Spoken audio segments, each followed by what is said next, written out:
Hola, bon dia. Hola, bon dia. Bon dia a totes i tots.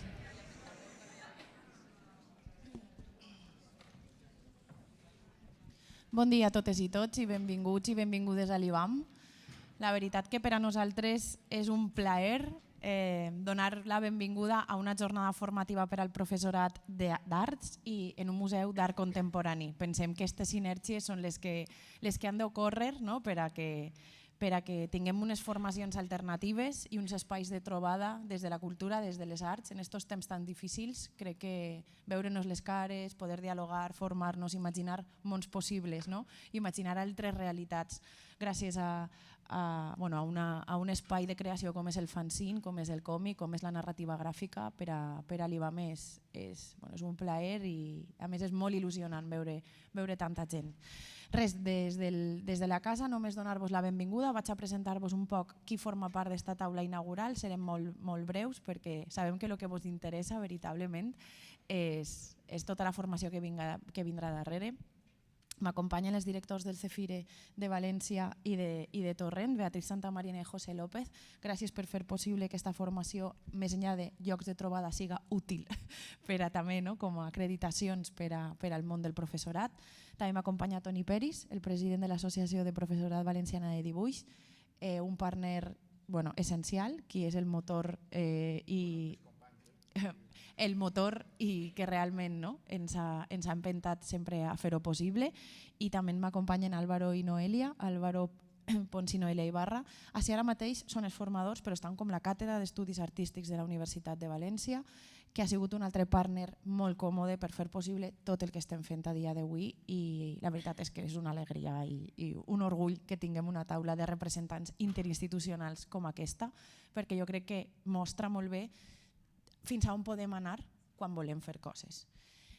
Jo, de tota manera, així vaig a fer un poc de promo perquè me dono compte que hem organitzat però tenim poc lloc de promo a l'IBAM. Aleshores, l'únic que sí que volia dir-vos és que per a nosaltres, per a lo que és la institució, és molt important tindre un diàleg obert amb el món docent. Per això, quan nosaltres plantegem la nostra relació entre art, museu i escola, món educatiu, centres educatius, no només pensem en la xicalla, en l'alumnat, sinó sempre tenim present que els docents sou clau perquè això funcione. Perquè si no n'hi ha docents compromesos des de lo públic, des de l'art, des de la cultura, nosaltres no tenim res a fer i no podríem arribar a tindre aquest diàleg. És per això que només vull que sapigueu, perquè suposo que ho sabeu, però que me quedaria més tranquil·la si ho sapigueu i ho torne a dir, que nosaltres tenim una línia de treball que es diu Mestres a l'IBAM, Mestres al Museu, en el que desenvolupem alguns projectes recurrents. Un d'ells l'hem posat així, és Moguda, la biblioteca itinerant de l'IBAM a l'aula, que té una pata que no està en l'aula, que té una pata que està en la biblioteca de l'IBAM, i és un fons d'art i educació especialitzat per a especialistes en art i educació, de manera que podeu fer-lo servir i ens agradaria molt que vos interessara. Vos hem portat així el fons per si volíeu veure. Però també tenim un grup permanent de reflexió docent des de les arts, que és el projecte d'Ací d'Allà, que ja acaba en el seu segon any, però que volem que sapigueu que hi ha un espai per a vindre de manera resident i pensar les eines des de l'art contemporani i des de l'aula. I una altra de les nostres potes és fer possible aquesta jornada que arriba a la seva 8ª edició, que per a nosaltres és increïble moltes vegades pensar després de los vaivenes de la vida que arribem així, i per això vull donar-li un agraïment especial a veritablement les dues persones que fan que aquest motor funcione, que són Ismael Lozano i Encar Martínez, que són les persones que veritablement empenten, treballen i fan que això funcione. Així que des d'ací, moltíssimes gràcies als dos. I passe la paraula als directors del CEFIRE. Gràcies. Hola, buenos días. Como ha dicho, soy Beatriz Santamaría, la directora del CEFIRE de Torrent, y me acompaña mi compañero y director del CEFIRE de Valencia, José Vicente López. Es un honor para nosotros poder estar hoy aquí para daros la bienvenida a la 8ª jornada de intercambio de experiencias de la educación plástica, visual y audiovisual, que hoy celebramos en un lugar tan significativo y emblemático para el arte y para la educación como es el IBAM. Es un orgullo poder inaugurar estas jornadas, que año tras año se consolidan como un punto de encuentro para el profesorado de dibujo, el alumnado del máster de secundaria y profesionales del ámbito artístico y educativo. Estas jornadas tienen una singularidad, y es que son las únicas de ámbito autonómico dedicadas exclusivamente a la educación plástica, visual y audiovisual. Esto no solo demuestra su valor formativo, sino también la fuerza y el compromiso de toda la comunidad educativa, que sigue apostando por la innovación, el arte y la expresión como herramientas esenciales para el aprendizaje desde una mirada inclusiva y sostenible. Este año, además, nos convoca una temática especialmente sugerente, el cómic. Un lenguaje artístico que ha trascendido generaciones, desafiando narrativas y conectando con públicos de todas las edades. Un modo de expresión que aúna narrativa, creatividad y emoción, ofreciendo infinitas posibilidades didácticas para poder trasladarlas al aula. Desde la red Cefire y especialmente desde el Cefire de Valencia y el Cefire de Torrent hemos querido acompañar y colaborar estrechamente en la organización de esta edición, manteniendo viva la relación que existe desde el inicio de estas jornadas. Nuestro objetivo, como siempre, es responder a las necesidades formativas del profesorado, en especial al profesorado del ámbito artístico expresivo, que tantas veces encuentra dificultad para acceder a espacios específicos como este. En estas jornadas, dedicadas sobre todo, como decía Bea, a esa importancia, a darle importancia al ámbito artístico expresivo y sobre todo, como estáis aquí un sábado por la mañana, a la formación del profesorado. Celebramos aquí la capacidad transformadora del arte en todas las manifestaciones y vivimos en un mundo donde la educación no puede limitarse a la transmisión de conocimientos técnicos, sino que esa formación docente debe abarcar la creatividad, la sensibilidad, la capacidad de expresión, proporcionando herramientas para que los futuros educadores integren en el arte y con el arte en sus metodologías. El arte no solo es un complemento educativo, sino que es un lenguaje universal. Permite explorar emociones, desarrollar habilidades cognitivas y fortalecer la identidad. En estas jornadas de intercambio, a través de esa formación del profesorado, nos va a permitir que vosotros, docentes, no solo transmitáis esos conocimientos, sino que también inspiréis la pasión, la imaginación y la libertad de expresión en vuestros estudiantes. Compartiremos experiencias y construiremos juntos un futuro donde la creatividad y la expresión sean pilares fundamentales, porque enseñar es también crear y crear es el arma de la educación. Queremos terminar dándole las gracias al IBAM por su compromiso y predisposición, a la Universidad de Valencia por su apoyo y a la Asociación Valenciana de Profesorado de Dibujo, cuya implicación desde el primer momento ha sido clave para poder llevar a cabo estas jornadas. Esperamos que este encuentro sea enriquecedor, que disfrutéis de las ponencias y de las experiencias, las cuales os inspiren, os nutran y os animen a explorar nuevas formas de enseñar y conectar con vuestro alumnado. Gracias por estar aquí, seguir aprendiendo, compartiendo y construyendo. Y recordad que desde el Cefire seguimos a vuestro lado para que sigáis formándoos. Gracias.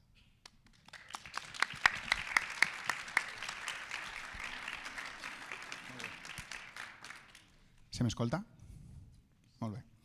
Bueno, jo intentaré també fer un poc de promoció.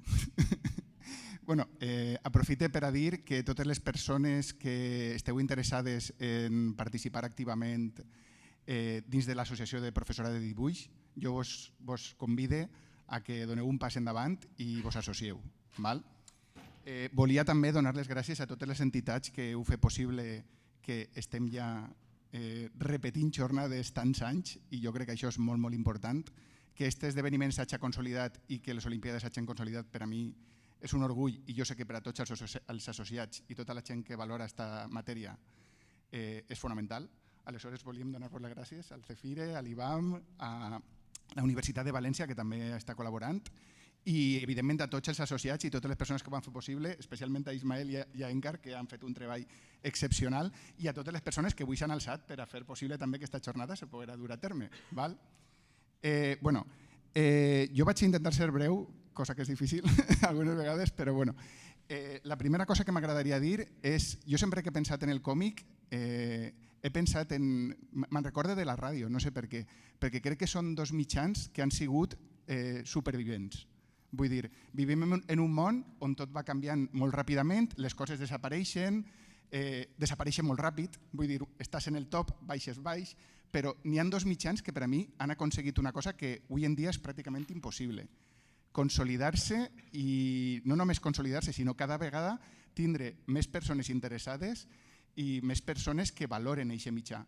Aleshores jo crec que tindre un mitjà com el còmic que ha aconseguit de manera resilient posicionar-se en aquest món que va tot tan ràpid és fonamental. L'altra cosa que m'agradaria destacar és la capacitat que té el còmic a nivell pedagògic. Sabem que el còmic aúna moltes coses. Aúna el disseny gràfic, aúna la composició, aúna el dibuix, el color, les textures, té moltíssima versatilitat. Té una cosa que és fonamental, que als xiquets i a les xiquetes els agrada, se senten identificats, poden imaginar personatges, poden a través d'aixòs personatges contar històries que d'una altra manera possiblement no s'atrevirien a contar. I jo crec que això és molt, molt interessant. Per altra banda tenim el fanzine. El fanzine és un poc més canallita, no? Vull dir, és ja portar-lo a un altre nivell de reivindicació, de parlar de coses que moltes vegades són políticament incorrectes i tot això mesclat amb que són unes tècniques que funcionen perfectament amb totes les noves pedagogies terapèutiques, jo crec que fa del còmic i del fanzine una ferramenta molt interessant. Simplement ja m'agradaria concloure dient que, com ja sabeu, des de l'associació defenem que nosaltres no només aportem una vessant artística al món, sinó que són fonamentals dins de la pedagogia perquè avui en dia sabeu que el món en el que vivim tan important és el llenguatge escrit com el llenguatge visual i audiovisual. La càrrega que estan rebent tots els dies l'alumnat de contingut visual i audiovisual és tan gran i moltes vegades l'alumnat no està preparat per a rebre-la que reivindiquem des d'ací i en tots els esdeveniments on estem la necessitat de que persones especialistes com vosaltres pugueu alfabetitzar visual i audiovisualment al nostre alumnat. I també volia agrair a totes les persones que aneu a ser futurs profes que esteu ací i això demostra la vostra implicació i la força en la que ve les noves generacions. Moltíssimes gràcies.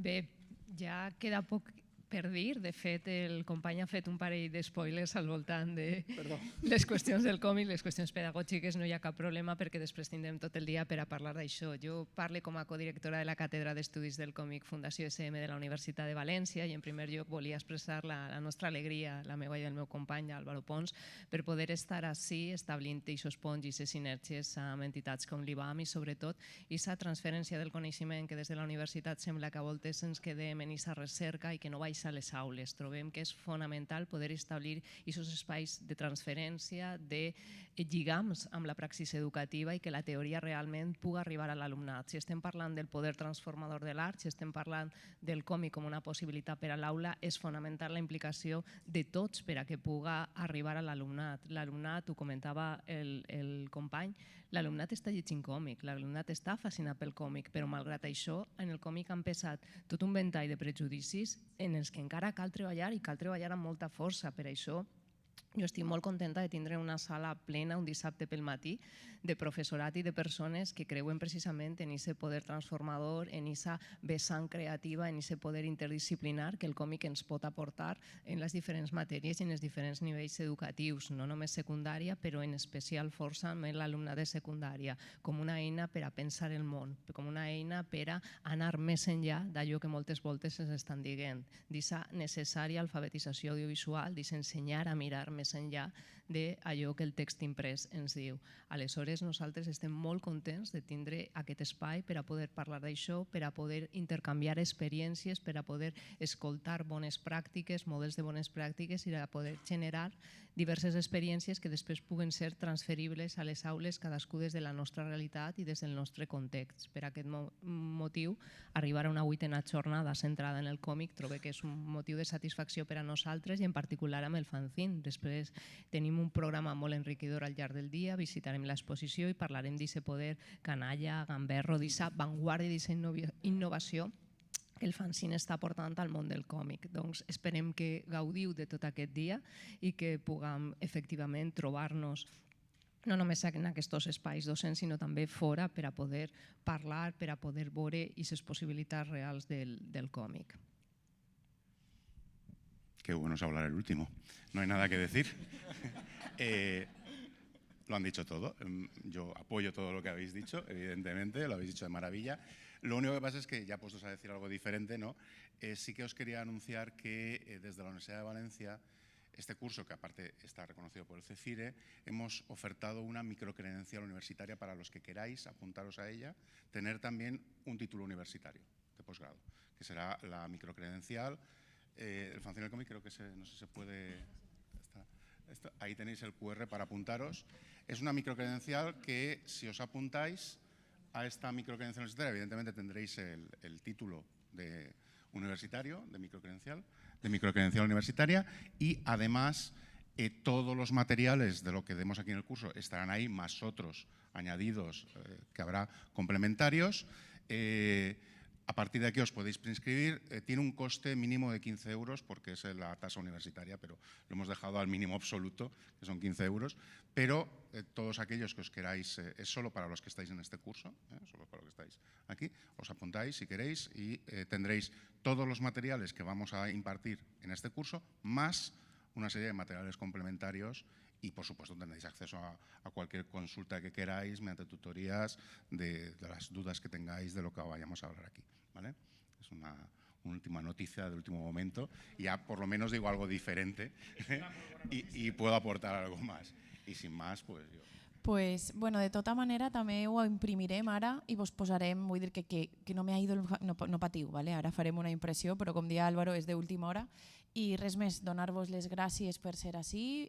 La gent que comenceu ara esteu en les vostres mans l'alfabetització, com diuen, no? Dels futurs alumnes. Anem a començar la jornada. Moltes gràcies i endavant.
Bueno, pues comenzamos un poco con una sesión de carácter más teórico en la que vamos a intentar repasar un poquito algunas características, en primer lugar, del lenguaje del cómic. Después abordaremos sus posibilidades educativas y a continuación nos centraremos ya en el fanzine. Haremos un pequeño recorrido por la historia del fanzine en la que desembocaremos en sus posibilidades actuales.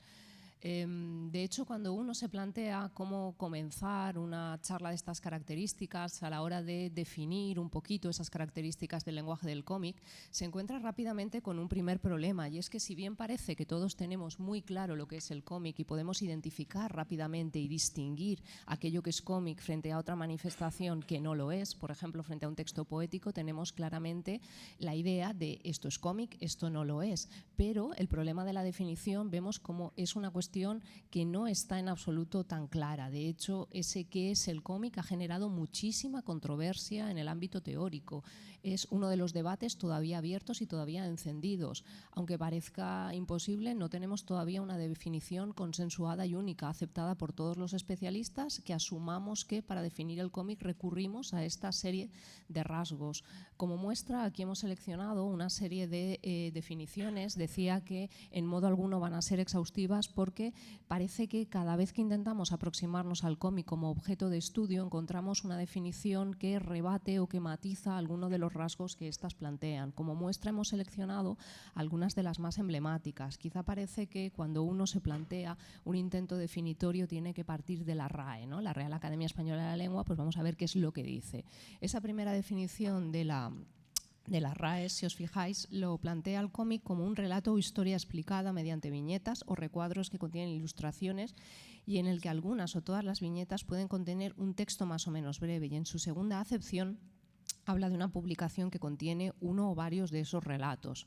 Bien, lo primero que llama la atención de esta definición es que parece mezclar el continente con el contenido, claramente, y que además alude a la característica narrativa del relato, de la historia, con lo que quedarían fuera toda una serie de manifestaciones. Tampoco es extraño porque la RAE tampoco pretende ser una entidad teórica que vaya a definirlo con total exhaustividad, pero si pasamos a otra serie de definiciones, aquí tenemos la de Blackbird, por ejemplo, o quizás una de autores como Eisner, del que habréis oído seguramente hablar, que acuña ese famoso sintagma del arte secuencial del que han bebido después otra serie de autores. De hecho, la RAE en cierto sentido también bebe un poco de ese espíritu de Eisner.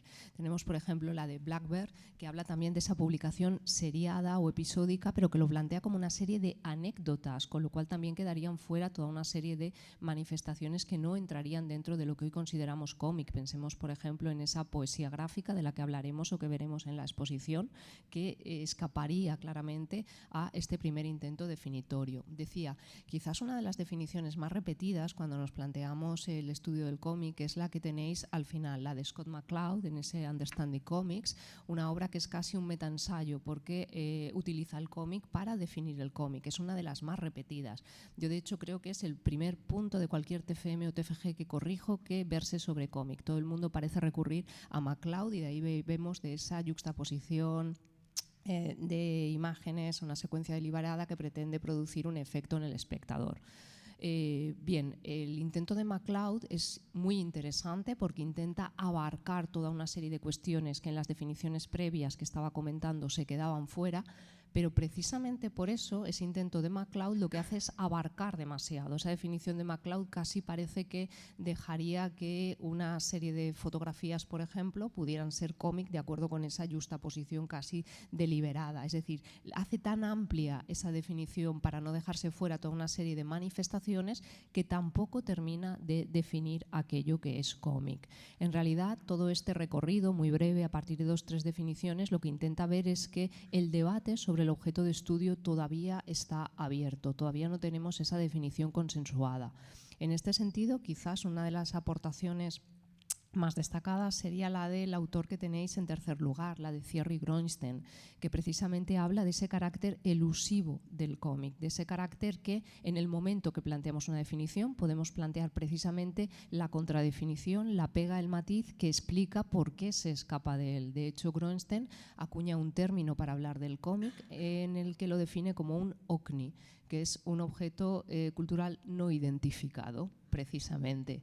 De Groenstein, además de esta ironía o no ironía, porque en realidad plantea un problema que ha recorrido toda la crítica y que de hecho tiene todavía parados a numerosos estudiosos y hace que la investigación no avance en ese sentido, porque siempre que nos planteamos el estudio del cómic parece que tenemos que partir de este primer apartado, vamos a ver de qué hablamos y cómo definimos el objeto de estudio.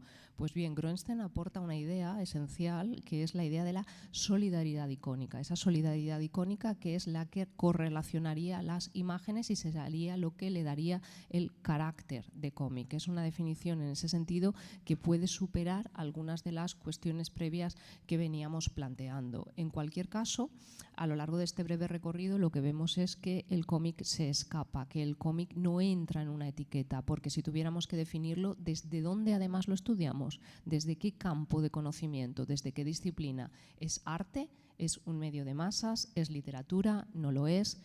También sobre esto han corrido ríos de tinta sobre, hasta que hemos llegado a ese noveno arte, si era o no literatura, si lo poníamos en las guías o no de literatura. En realidad puede pertenecer a las tres etiquetas, puede participar de las tres etiquetas y de hecho precisamente ahí radica o ahí estriba una de las del poder, del potencial, de la riqueza del cómic, el hecho de que podamos abordarlo desde diferentes disciplinas. Digo, ahí aborda uno de los aspectos de enriquecimiento, pero también genera toda una serie de problemas y de controversias para los estudiosos del cómic. Cuando uno quiere estudiar el cómic se encuentra con que la bibliografía, los estudios están dispersos y tenemos aproximaciones desde el ámbito de la arquitectura, desde el ámbito de los estudios culturales, desde el ámbito de la historia del arte, la filología, la comunicación. Todo este carácter interdisciplinar hace que confluyan en el cómic o que podamos aproximarnos desde esas distintas perspectivas y desde esos distintos campos del conocimiento. En cualquier caso, lo que sí que podríamos afirmar, con independencia de la definición por la que quisiéramos apostar, que repito, ha sido un recorrido muy sintético para comenzar la charla, podríamos de hecho dar una charla recorriendo definiciones y no acabaríamos con una definición única todos los aquí presentes. Lo que sí que podemos afirmar es que el cómic no puede definirse ya como una mera suma de lenguaje y texto, se nos queda más que corto. El cómic trasciende totalmente esa suma o esa interdependencia desde la cual muchas veces se ha definido. Cuando hablamos de cómic hablamos de un lenguaje, de una posibilidad para transmitir ideas y sentimientos a partir de un lenguaje propio. Claro, el problema es cómo podemos intentar analizar este lenguaje. Y quizás la mejor manera de aproximarnos al estudio del lenguaje del cómic es hacer un pequeño recorrido histórico, intentar entender de dónde viene el lenguaje del cómic. Y lo cierto es que si queremos hacer un análisis de este lenguaje del cómic, pues nos tenemos que ir muy lejos. Nos tenemos que ir prácticamente a ese primer momento donde el ser humano decide que quiere contar historias, pero sus historias tienen una limitación clarísima, que es la propia efímera existencia del ser humano.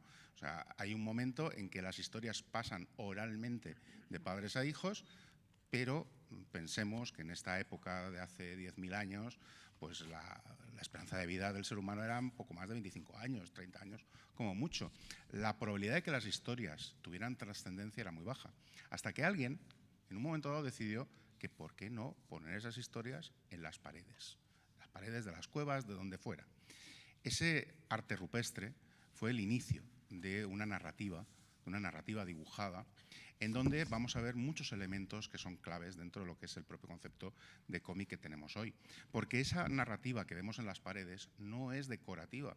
Muchas veces pensamos, cuando vemos las pinturas de Altamira, vemos diferentes pinturas que son decorativas. No, en modo alguno, son narrativas, son profundamente narrativas. Solo tenemos que irnos muy cerca de aquí, a Castellón, a la cova del Barranc de Valtorta, donde vamos a ver escenas de la vida cotidiana, como por ejemplo esta, que me encanta poner, por diferentes razones. Es una escena de la recogida de la miel. Aquí vamos a ver cómo pues, la gente sube a recoger la miel, baja, tenemos las abejas por ahí. Y este en particular me encanta por esta imagen de ahí. Un hombre huyendo de una abeja. Es el primer gag de la historia que tenemos ahí marcado. Esta manera de contar historias la ha utilizado el ser humano de forma constante. Y vamos a ver cómo va a ir avanzando a lo largo del tiempo. Los frescos egipcios tienen una narrativa que, bueno, pues que parece un cómic. Fijaros que utilizamos elementos naturales o elementos arquitectónicos como formas de viñetas Hay una narración secuencial, generalmente costumbrista, en casi todos los frescos o son mitológicas o son costumbristas, como este, por ejemplo, que es la recogida de la uva. Por cierto, que es de donde aparece el nombre de viñeta. El nombre de viñeta aparece porque se utilizaban precisamente las viñas para enmarcar en los manuscritos iluminados los dibujos, y de ahí aparece el nombre de viñeta. Y aquí vemos una clara viñeta en un fresco egipcio, con lo cual tenemos ese concepto de narrativa dibujada que la vamos a tener de siempre. Una narrativa dibujada, que no lo olvidemos, es anterior a la escrita. ¿Por qué? Pues porque la narrativa dibujada evoluciona, y los dibujos vamos a ver que van a evolucionar a lo largo del tiempo para convertirse en letras. Generalmente en sus inicios en criptogramas. Luego con el tiempo esas letras han tenido una interpretación fonética, pero en el fondo, cuando nosotros leemos, cuando hemos pasado de esa narrativa escrita, de esa narrativa dibujada a una narrativa escrita, cuando leemos, estamos decodificando imágenes, estamos decodificando dibujos. El ser humano, cuando escribe, dibuja. No lo debemos olvidar eso nunca. Muchas veces la gente que te dice, no, es que no sé dibujar. En este caso no es evidentemente la situación, porque sois todos profesores de dibujo y evidentemente sabéis, pero nosotros nos encontramos mil veces cuando hablamos de cómic, no, es que yo no sé dibujar. Haz una letra A bien grande en un folio. Bueno, pues ya has dibujado. Luego sí que sabes dibujar. El problema es que hay un momento que nos da miedo y vergüenza dibujar. Pero esa capacidad de narrar con las imágenes lo vamos a encontrar a lo largo del tiempo, como ha ido evolucionando de diferentes maneras. El tapiz de Bayeux, por ejemplo, que marca pues las guerras normandas, donde ya vemos textos que están explicando lo que dicen las imágenes, ¿no? Que dan más información. Las cantigas de Santa María, con una narración secuencial clarísima. El Breviculum de Raymond Jules, por ejemplo, que también es un libro clarísimo con filacterias, en este caso, que salen. O no debemos olvidar que posiblemente algunos de los que más ayudaron a la expansión de esta narrativa a partir de la narrativa dibujada fue la Iglesia. Los curas sabían perfectamente en el siglo XII que la Biblia no la iba a leer nadie, porque con un analfabetismo del 99%, ¿quién iba a leer la Biblia? Solución, dibujémosla. Hay unas Biblias pauperum, que como su nombre se dice son las Biblias para los pobres, los que no sabían leer, que adaptan gráficamente los episodios de la Biblia. Esta, por ejemplo, esta Biblia de Stephen Harding, adapta en un par de páginas la batalla entre David y Goliat, y aparte que, como vemos aquí, veis que hay textos que en algunos casos explican, en otros son diálogos, pero me gustaría que nos fijáramos en esta viñeta, que es absolutamente maravillosa, de la lucha entre David y Goliat, con un Goliat que se sale de la viñeta. Se sale de la viñeta. Si en lugar de ese David y Goliat ponemos el Capitán América contra Hulk, sería exactamente lo mismo. Y si en lugar de poner Dios presenta, pudiésemos Stan Lee presenta, también sería exactamente lo mismo. Es el primer cómic de superhéroes de la historia. Este concepto de narración a través de la imagen lo vamos a encontrar prácticamente a lo largo del tiempo muchas veces. Por ejemplo, el Liber Floridus, que es una especie, en este caso adapta al Apocalipsis, aunque el libro es una especie de enciclopedia. Pero es que incluso, de nuevo la Iglesia, encuentra en el cómic su primera capacidad didáctica. Cuando los misioneros iban a colonizar, vamos a llamarlo así, América, en el siglo XV, claro, sabían perfectamente que iban a hablar con gente que no sabía el idioma, evidentemente no leían, aunque ellos tenían una cultura visual narrativa a través de los códices aztecas absolutamente maravillosa, no iban a leer. ¿Qué es lo que se inventaron los misioneros de aquella época? Transformar el catecismo en imágenes, en cómics. Los códices cesterianos que tenemos aquí son códices de tamaño muy pequeñito, donde los misioneros transformaban los catecismos en dibujos, bueno, pues de la calidad que fuera del hombre que hace ese dibujo. Bueno, pues evidentemente estamos hablando de un uso didáctico ya de la historieta, de esa increíble capacidad que antes nombrábamos del cómic para narrar historias. Eso va a ir evolucionando, Tenemos ejemplos a lo largo de toda la historia, las broadsheets que hay en el siglo XVII en Inglaterra, que ya tienen también bocadillos, filacterias, las aucas aquí en toda la costa mediterránea, los aleluyas en el resto de España, que utilizan la narración secuencial, que está íntimamente ligada a la literatura de Cordel, a la literatura de Ciego, hasta que, digamos, el medio va tomando conciencia de ser algo diferente. Y ese cambio lo tenemos en un autor suizo. Hablamos de Töpfer, uno de los autores. He hablado antes de los problemas de la definición de cómic. Otro de los grandes problemas cuando abordamos el cómic es el origen.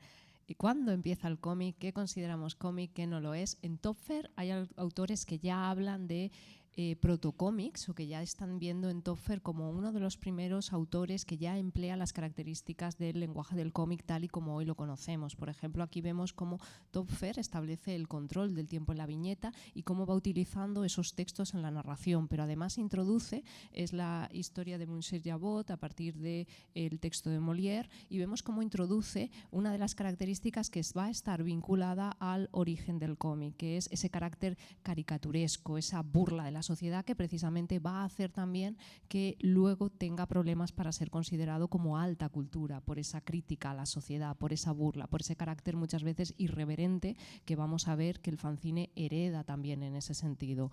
Aquí vemos ese uso que hace Topfer. Recordemos que también ya tenía todo ese tratado de la fisionomía en el que iba haciendo la caracterización de las caras, y vemos cómo empieza ya a trabajar incluso con el formato de publicación de esta obra, que se asemeja mucho a lo que mucho más tarde llamaremos novela gráfica, otro de los grandes debates. No he hablado de la definición, pero también de qué hablamos, qué término utilizamos, es otro de los problemas a la hora de enfrentarse al cómic como objeto de estudio. Bueno, el propio Topfer ideó un nombre para lo que él hacía, literatura en estampas, ligando ya el concepto de literatura con el concepto de dibujo. Todos los autores que estamos viendo son de mediados del siglo XIX. A mediados del XIX, finales del XIX, hay una gran migración de Europa a Estados Unidos. Muchísimos de estos autores van a Estados Unidos y vamos a ver que la prensa americana ve que en esa migración una oportunidad que no puede utilizar, y es el problema que tiene de acceder a mucha gente que no domina el idioma inglés. Y descubren que hay una manera donde sí pueden contactar con esa gente, que es a través del cómic. Un cómic que venía de Europa, con esos autores como Rudolf Dirks, autores que vienen desde Europa y que habían hecho cómics basándose, por ejemplo, en personajes como Maxim Moritz, de Willem Busch, y deciden introducir en todos sus periódicos, sobre todo Pulitzer y Hearst, un suplemento dibujado que está dirigido precisamente a esas personas migrantes. Una de las primeras series, y posiblemente la más exitosa en ese momento, era Hogan's Alley, el callejón de Hogan, donde había un personaje, un pequeño personaje que llamaban The Yellow Kid, porque era un chico chino con un camisón amarillo que narraba lo que ocurría en los callejones de Nueva York, en los callejones de las ciudades americanas. La serie tiene un éxito brutal, los periódicos se compran específicamente por esa serie, llega hasta el punto en que Pulitzer y Hearst generan una guerra comercial por llevarse esa serie, hasta el punto que Pulitzer contrata al autor Richard Fenton Colt y Hearst contrata a otro autor para que haga otro Yellow Kid en paralelo en esa primera guerra de plagios y de derechos que hubo en la historia alrededor del cómic, hasta el punto que también es cierto que, volviendo a lo que bien decía Noelia, hereda esa capacidad de parodia, esa capacidad de crítica que tenía ese cómic de Topfer, que tiene también la sátira, que no era nada bien vista por la burguesía americana, absolutamente nada bien vista, hasta el punto que todos los periódicos que publicaban The Yellow Kid tenían un nombre, la prensa amarilla. La prensa amarilla, la prensa, digamos, más denostada, recibe su nombre de los cómics. De ahí la leyenda negra del cómic que hemos heredado posiblemente a lo largo del tiempo. Es muy curioso que vemos como en el Yellow Kid el personaje mostraba lo que pensaba y lo que decía en el faldón de su camisón, ¿vale? Ahí veremos los textos. Hasta que un día, un 25 de octubre de 1896, los textos salen del faldón para pasar a un bocadillo. Hay autores, hay estudiosos que en su día dijeron que esta página es el origen del cómic. Aquí nace el cómic, lo cual es una supina tontería, evidentemente, porque hemos visto ejemplos previos donde había antes y, como bien decía Noelia, establecer una fecha de origen es absurdo. Hay un proceso natural de evolución, de incorporación de elementos, pero sí que nos da una idea de la importancia que tiene este concepto secuencial, narrativo, dentro de lo que es la idea del lenguaje del cómic, que evidentemente no necesita del texto.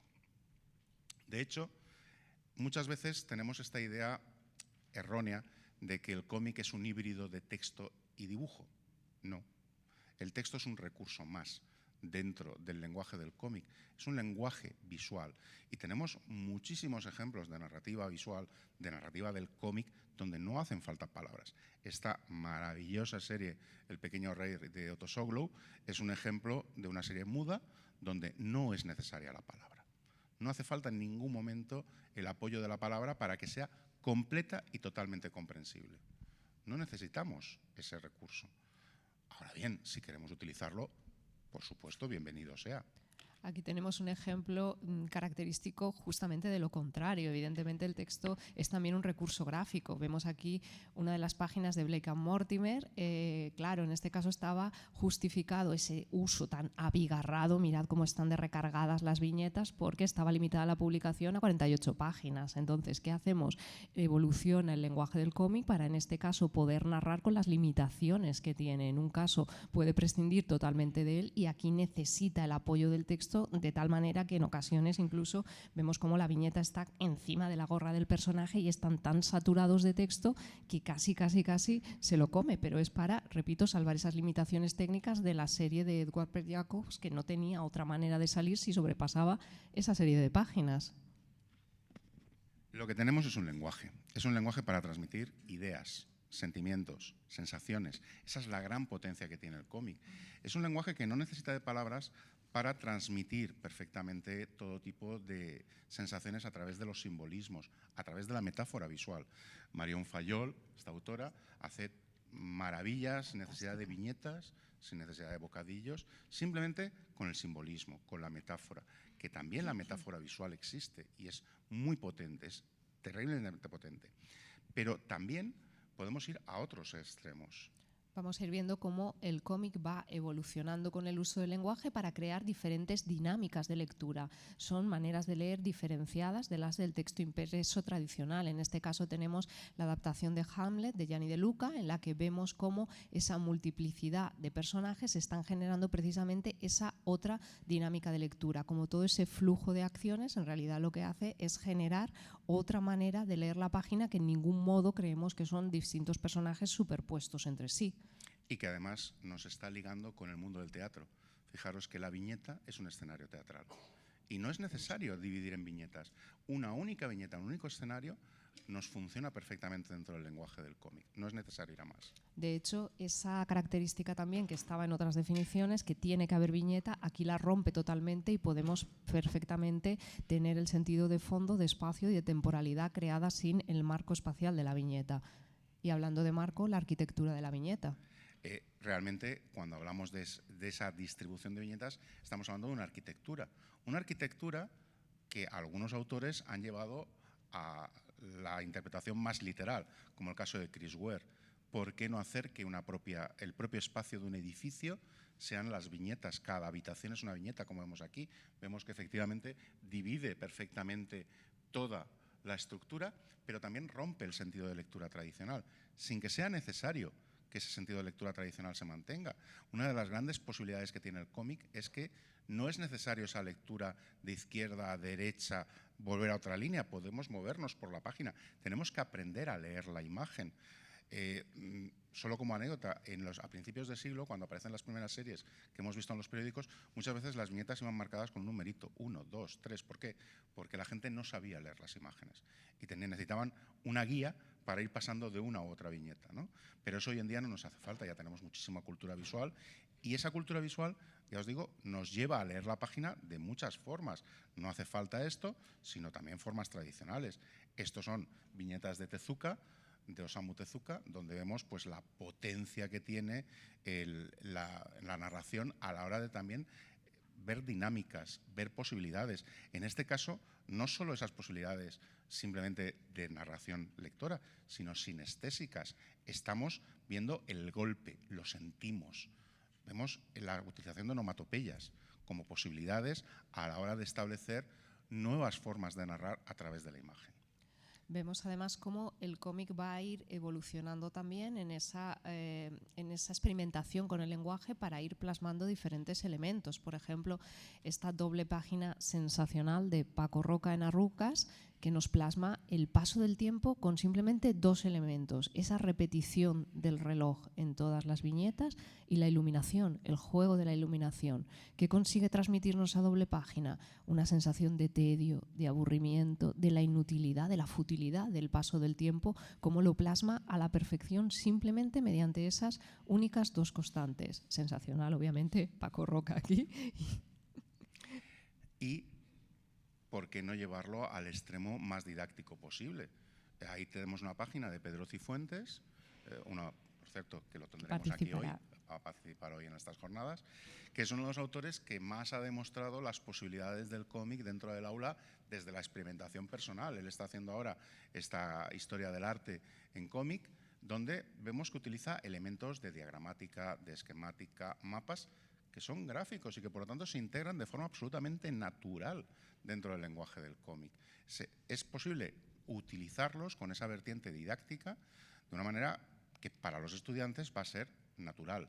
Vamos a mezclarlo todo, los simbolismos, vamos a mezclar la identificación, vamos a mezclar muchos conceptos que el estudiante va a aceptar de una manera muy natural sin que eso suponga una reducción, sino simplemente una manera diferente de expresarlos sin que pierda ningún tipo de rigurosidad en la exposición. Porque al final este lenguaje es universal y de hecho para enseñar es un lenguaje extraordinario.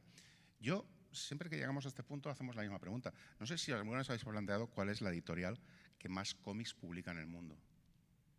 No sé si tenéis alguna idea. ¿Cuál es la editorial que más cómics publica? Siempre que hacemos esta pregunta, pues alguien dice Marvel, DC. Los que son de manga dicen Shogakukan, Shueisha. Pues no, ninguna de esas. La editorial que más publica cómics en el mundo es IKEA. ¿Por qué? Porque utiliza cómics para que aprendamos algo tan absolutamente imposible como montar sus muebles. ¿Y por qué utiliza el lenguaje del cómic? Porque es gráfico, visual, sencillo y lo entendemos. Imaginaros por un momento lo que serían las instrucciones de montar una Billy, una estantería. He puesto la estantería Billy porque todos los que coleccionamos cómics vivimos de las Billys, ¿vale? Pero imaginaros lo que sería traducir literariamente el montaje de una Billy de estas. Aparte, ¿qué sería? Vamos, Guerra y Paz se quedaría en un panfleto sin nada, sería un tocho así de grande.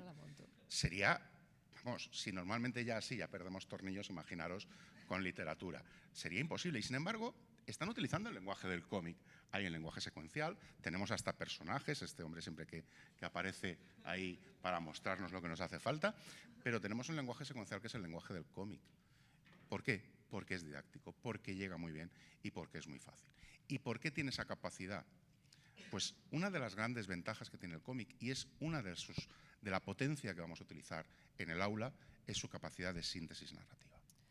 Aquí tenemos, por ejemplo, tenemos una serie de 4 viñetas para ejemplificar esa síntesis narrativa de la que hablaba Álvaro, para transmitir con muy poquito muchísima información. Si nos fijamos en esa primera viñeta, ¿qué es lo que tenemos? Ya tenemos una primera definición del personaje. ¿Qué sabemos de él?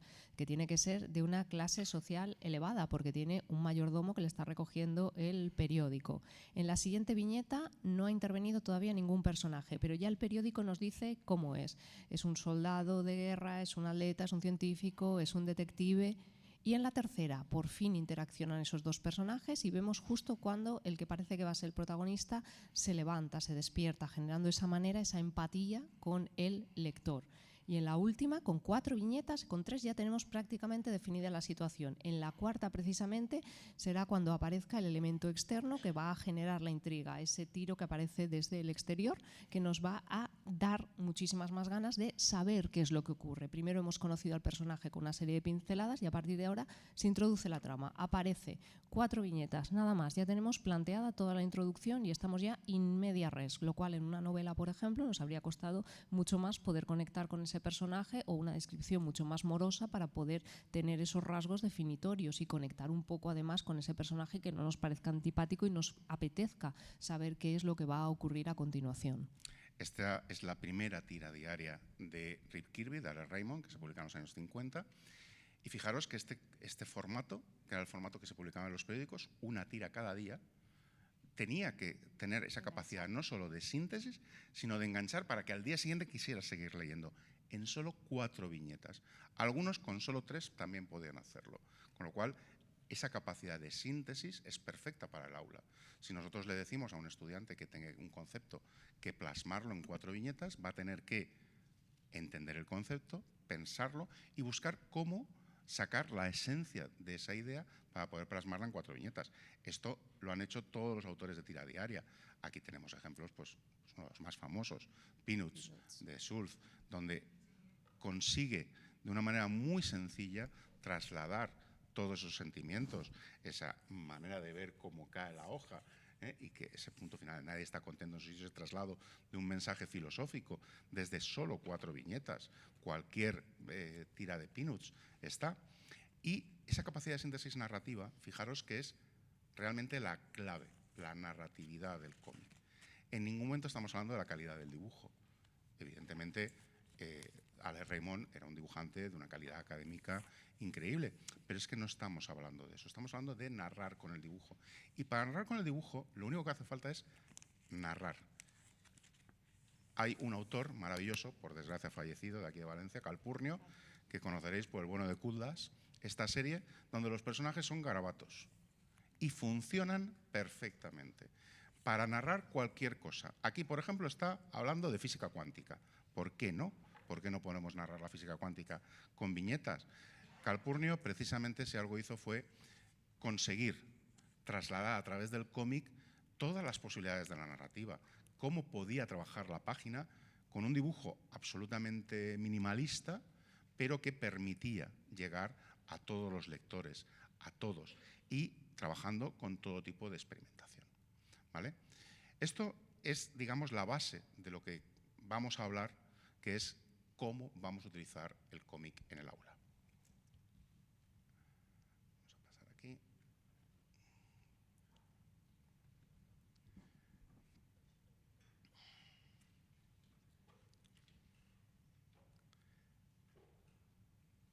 ¿Cómo podemos utilizar el cómic en el aula? Bueno, si nos planteamos el uso del cómic en el aula, creíamos que lo primero era partir de la investigación educativa. ¿Por qué?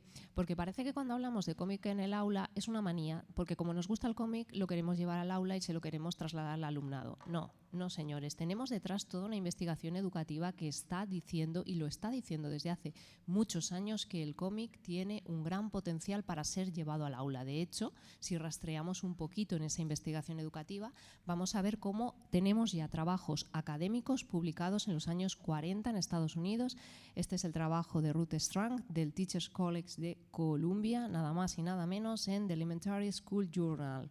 ¿Qué es lo que hace aquí Strang? Ella estudia la introducción del cómic en el aula. ¿Y a qué conclusión llega? Pues llega a la conclusión de que al alumnado le gusta el cómic. Gran sorpresa, que el alumnado lee cómic, y además descubre que el alumnado en este momento se está organizando para poder comprar cuantos más títulos mejor, y han hecho toda una especie de circuito alternativo para ver cómo con la asignación que reciben pueden intercambiarse los títulos y pueden leer sin repetir. Imaginad todo ese espíritu, todas esas metodologías competenciales aplicadas a un trabajo cooperativo para ver cómo estiramos al máximo el dinero para leer cómics, organizando una especie de biblioteca interna, una especie de canon casi oculto en el que el alumnado está leyendo y está disfrutando. ¿Por qué digo oculto? Porque eso no parece relacionarlo con lo que recibe en el aula. Mirad que la situación no parece ser tan diferente, y estamos hablando de hace casi un siglo. Por eso ironizaba. Qué gran sorpresa, al alumnado el cómic le supone una propuesta diferenciada a aquello que recibe en el aula. Esto lo dicen ya los primeros trabajos, pero no solo ella. Por ejemplo, el trabajo de Catherine Hutchinson, en la que realiza una investigación con más de 2.000 profesores de 27 estados. Es cierto que después no todos van a responderle el cuestionario, pero todos los que lo responden concluyen que el cómic ha supuesto un beneficio en los procesos de enseñanza-aprendizaje. Por una parte, todos concluyen que ha supuesto un incremento de la motivación del alumnado, y que incluso ha supuesto una manera de aproximarse al rol del docente a partir del cómic, porque han visto otra manera de interaccionar con el docente, han roto una serie de barreras. Ojo, estamos hablando de hace casi 8 décadas. Hemos perdido, por tanto, 80 años. Si llevamos casi un siglo con trabajos que están afirmando el potencial del cómic en el aula, ¿por qué cuando vamos a las aulas de los distintos niveles la lista de lecturas todavía cuesta mucho, mucho, mucho que incluya un cómic? ¿Y por qué cuando todavía queremos poner un cómic en la lista de lecturas nos encontramos con colegas que nos dicen es que para lo poco que van a leer, que lean qué? Eso implica que hay una posibilidad siempre que es superior al cómic y que el cómic parece que vuelve a estar relegado a esa baja cultura. Hemos puesto 2 ejemplos, podríamos hacer un recorrido de todo un siglo, pero solo tenemos un sábado, no hay que abusar de la paciencia, así que damos un pequeño salto temporal y vemos que en realidad no solo estos trabajos proceden del ámbito estadounidense, también en España estamos trabajando en esa línea. Aquí hemos puesto 2 muestras, una es curiosa porque procede de la Revista Nacional de Educación, que es una de las revistas más prestigiosas en cuanto a índices de impacto. Los que estamos en la carrera académica, la impactitis, sabemos que es una cuestión que nos preocupa para las promociones. Y ya en esa revista ya nos está diciendo que el cómic podía ser una gran posibilidad para formar hábitos lectores. Otra gran sorpresa, otro de los grandes problemas de los informes PISA en cuanto a comprensión lectora y falta de hábito lector. Pues ya tenemos trabajos de los años 40, de los años 50 que nos dicen que el cómic podía ser una opción para despertar el interés, no completar un comentario de texto para entregárnoslo y aprobar la asignatura, sino leer por placer, leer por interés. Ya tenemos trabajos que están yendo en esa línea y que están destacando sus posibilidades para la formación lectora. De todas maneras, lo que es cierto es que hay un parón en los años 40-50, hay un paréntesis, se deja de investigar el cómic por muchas razones en Estados Unidos, porque se desata realmente una lucha contra el cómic a través de diferentes autores como Frederick Bergham, que relacionan la delincuencia juvenil con la lectura de cómics, creando una auténtica fobia al cómic. Hay escenas impactantes de quemas públicas de cómic en los años 40 y 50, que llegan incluso a crear unos códigos de autorregulación, el Comics Code, que hacen pues, que el cómic revierta hacia estados muy previos. En Europa, esa situación no llega a esos límites, pero vamos a ver que no empieza a haber un intento de investigación realmente importante alrededor de la historieta hasta prácticamente los años 70, sobre todo en Francia, donde aparece este libro que es sensacional, La bande dessinée peut-être éducative, que es el cómic puede ser educativo, de Antoine Roux, que bueno, pues analiza los usos y da ejemplos ya de cómo el cómic puede introducirse en diferentes asignaturas. Él da ejemplos de todos los ámbitos, lengua, ciencia, historia, con lo cual da esa capacidad increíble y se hace, de hecho, el primer coloquio internacional sobre educación y cómic en el año 77 en Francia, y ahí se debaten esas posibilidades.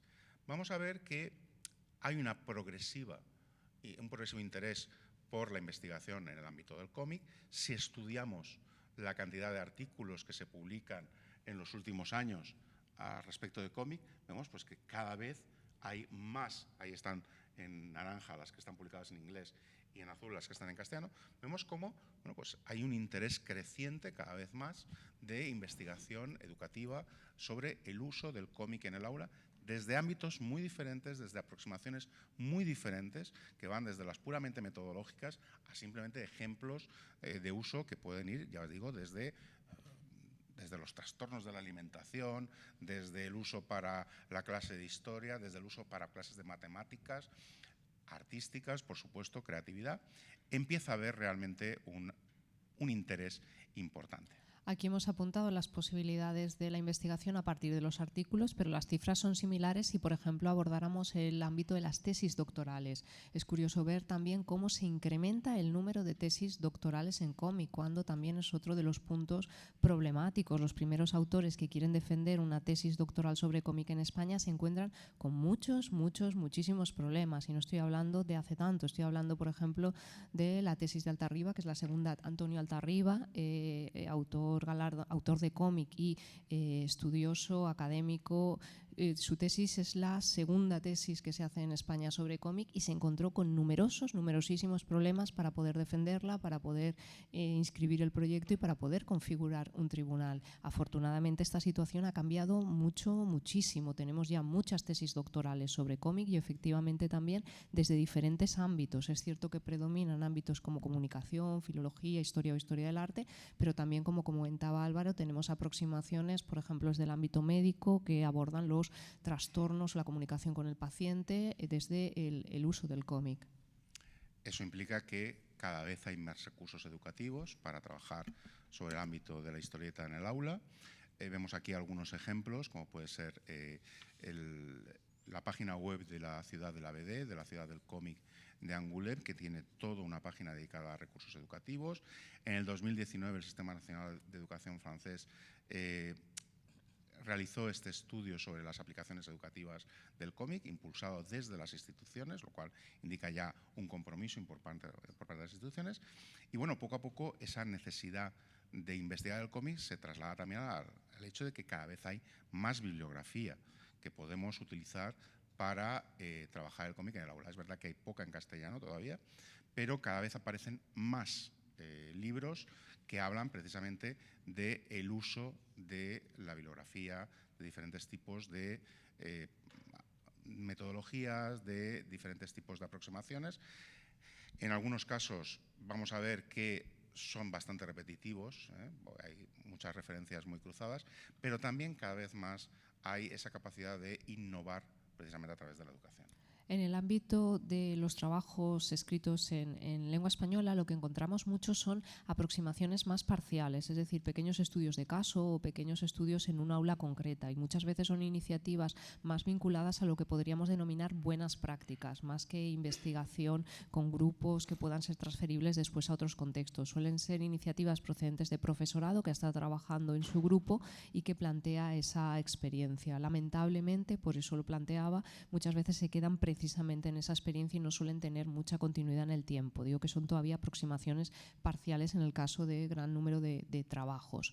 Lo interesante también es que el interés por el cómic del que estamos hablando no se queda solamente ahí. Estamos viendo cómo en los últimos años están apareciendo un gran número de congresos especializados en cómic. Antes, encontrar un congreso en el que uno pudiera hablar de cómic, ya os digo que era una utopía. Uno tenía que ir a un congreso generalista o a un congreso de cine, de literatura, de historia del arte e intentar que le aceptaran una comunicación sobre cómic. La situación en este sentido ha cambiado radicalmente. Tenemos ahora mismo un buen caldo de cultivo de congresos, en el sentido de congresos que ya se han consolidado como citas anuales o citas bianuales y que se repiten con una periodicidad que el investigador espera para poder presentar ese trabajo y sabe que cuenta pues con 2 años para poder llevar una investigación sostenible en ese sentido. Por ejemplo, aquí hemos puesto el Teaching with Comics, la primera edición del Teaching with Comics, que fue en 2022.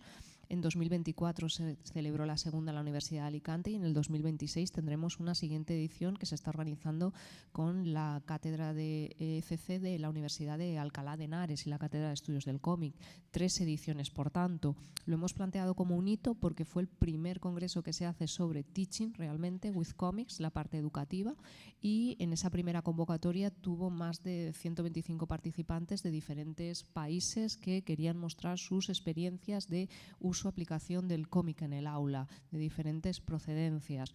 Pero no solamente este congreso, lo bueno es que ya no son congresos generalistas sobre cómic, todo el cómic entra. Empezamos a tener congresos específicos, congresos o jornadas como las recientes de medicina gráfica, que se celebraron hace 15 días y que llevan también varias ediciones, congresos o jornadas como sociocómic, que llevan también varias ediciones, congresos como el de genealogías feministas del cómic, es decir, comenzamos a aproximarnos a aspectos concretos, ya no son cuestiones generales ni es un todo cabe mientras aparezca la palabra cómic, lo cual es importante en ese sentido, como también la aparición de cursos de formación, posgrados, másters sobre cómic. Otro tema sería realmente dónde se sitúa el cómic en la formación académica, por ejemplo. Empezamos a ver muchísimos cursos de verano que también se van repitiendo con periodicidad. El máster de cómic y educación que llevamos a cabo desde la Universidad de Valencia. No, tenemos todo eso y aparte una cosa importante, por ejemplo en estos congresos, en estas citas, la participación es muy horizontal, en el sentido de que, como bien decía Noelia, nos han venido participaciones de cualquier rincón del mundo. Recuerdo que la primera venían hasta de Japón, sí. Vinieron comunicaciones, pero lo que es importante es que no solo vienen del ámbito universitario, vienen también de la enseñanza secundaria. Teníamos muchas presentaciones hechas por compañeros y compañeras de secundaria con sus experiencias utilizando el cómic, que eran realmente, pues en muchos casos, innovadoras, enriquecedoras y muy interesantes. En ese sentido, es fundamental también que desde las propias instituciones académicas fomentemos esa investigación y esa capacidad de utilizar el cómic. Por ejemplo, la Universidad de Valencia, en la Biblioteca de Humanidades, ha creado una biblioteca teórica del cómic. Es la primera biblioteca teórica de España centrada en el cómic, con más de 1.500 fichas bibliográficas, donde podéis encontrar todos estos libros que estábamos comentando, estaban ahí. Hay además revistas, hay todo tipo de bibliografía teórica sobre el cómic, no solo de España, sino de todo el mundo, que bueno, pues puede ayudar a trabajar el cómic desde esta perspectiva más teórica o de aplicaciones innovadoras. Eso también nos ha llevado a que las instituciones académicas, pues las universidades en este caso, están apostando decididamente por el cómic. La cátedra Fundación SM de la Universidad de Valencia, que es la que nosotros dirigimos, momento de publicidad, es la primera que se crea en España, tenemos esa suerte. Justo con la creación de la cátedra que codirigimos, se crea el aula de cómic también en la Universidad de Valencia, en el Centro Cultural ANAU, donde sabéis que hay toda una serie continua de actividades alrededor del cómic y, bueno, pues afortunadamente nos copiaron. Y hay cátedras ya en la Universidad de La Laguna, en la Universidad de Alcalá o en la Universidad de Granada que están introduciendo de forma normal el trabajo sobre el cómic. No solo cátedras y aulas, sino también, por fin también tenemos, momento propaganda, sociedades académicas. Parece algo curioso, pero no había una sociedad académica de estudios del cómic hasta que se creó la SAEC, Sociedad Académica efectivamente de Estudios del Cómic. Algo que en otras disciplinas es normal, no existía hasta hace 2 años. Hasta 2 años. 2 años. Primera sociedad académica, por ejemplo, creada. Y eso también empieza a repercutir en proyectos internacionales, en proyectos Erasmus, en proyectos de investigación, cosa que antes presentar un proyecto de cómic era un suicidio prácticamente de cara a los evaluadores que no sabían ni dónde adscribirlo. Empezamos a tener proyectos europeos en los que se involucran diferentes entidades. Nosotros tenemos el proyecto CLIMIC, por ejemplo, sobre el uso del cambio climático del cómic en el aula, en el que trabajamos con centros de secundaria, de diferentes países, por ejemplo. Estamos con Malta, Chipre, Finlandia, Austria e Italia, con instituciones, y España, por supuesto, hablando de eso, de cómo podemos explicar un concepto como es el cambio climático a través del cómic. Y los resultados son siempre exitosos, son siempre una validación muy buena de que efectivamente funciona, que los estudiantes lo quieren utilizar, se lo pasan bien utilizándolo y entienden lo que están haciendo con él. Pero eso nos lleva, evidentemente, después de todo esto, a lo que realmente nos interesa. ¿Cómo podemos usar el cómic en el aula? Bien, las ventajas del uso del cómic en el aula son muy extensas. De hecho, también hemos sintetizado algunas de ellas. Quizás la más llamativa es sobre todo la proximidad con el público infantil o juvenil. Para el alumnado es una posibilidad motivadora, en principio, porque rompe con dinámicas ya habituales de aula. Hemos hablado antes de la capacidad de síntesis narrativa, hemos hablado de la cantidad de información visual que aporta y de cómo esto puede ser una posibilidad destacada para vehicular el aprendizaje de contenidos, pero también es una posibilidad para el trabajo con la creatividad, no solo desde materias artísticas, sino desde materias que muchas veces se centran en un planteamiento mucho más memorístico, en un planteamiento repetitivo de la información que el profesor le facilita, además de ser una posibilidad muy, muy importante para el uso de metodologías activas para un aprendizaje, por ejemplo, basado en proyectos, que nos puede permitir trabajar con colegas de otras asignaturas y de otras áreas. Parece que siempre se nos queda un poquito desplazado cuando hablamos de cómic el ámbito científico. Sin embargo, el cómic para el ámbito científico tiene también bastantes opciones. Sí, claro, porque no tenemos por qué ligarlo específicamente a un área. El cómic es una metodología, es un lenguaje. Lo podemos utilizar absolutamente para cualquier ámbito, ¿por qué no para las ciencias? Estamos viendo cómo efectivamente el cómic favorece, estimula el pensamiento individual, el pensamiento crítico y la curiosidad. Nosotros, por ejemplo, hacemos charlas para el ámbito científico, para el ámbito STEM, de utilizar el cómic para explicar conceptos científicos a través de los superhéroes. Bueno, pues es una manera de aproximarnos a la ciencia a través de algo que a los chavales les gusta, se lo pasan bien trabajando con ellos. Evidentemente eso favorece la vocación científica, con la aparición de vocaciones científicas y esos enfoques que ahora nos están exigiendo, que son ese enfoque ciencia, tecnología, también ambiente, que bueno, pues desde el cómic también podemos abordar sin ningún tipo de problema. Y sobre todo la posibilidad de emplearlo con diferentes metodologías de aprendizaje. Hablábamos de aprendizaje basado en proyectos, hablábamos de aprendizaje colaborativo, pero sobre todo el aprendizaje autónomo, el convertir al alumno en el eje del proceso de enseñanza-aprendizaje. El cómic te ofrece muchas posibilidades para ello. A partir de, veremos después en el taller, por ejemplo, una aplicación concreta de cómo después poder trasladarlo. Pero yo creo que podemos resumir todas estas ventajas del uso del cómic en el aula en esa estimulación del pensamiento crítico y de la curiosidad y también del trabajo en equipo, porque vamos a ver, como luego veremos en el taller, cómo precisamente el cómic puede ser una gran vía para estimular el trabajo en equipo.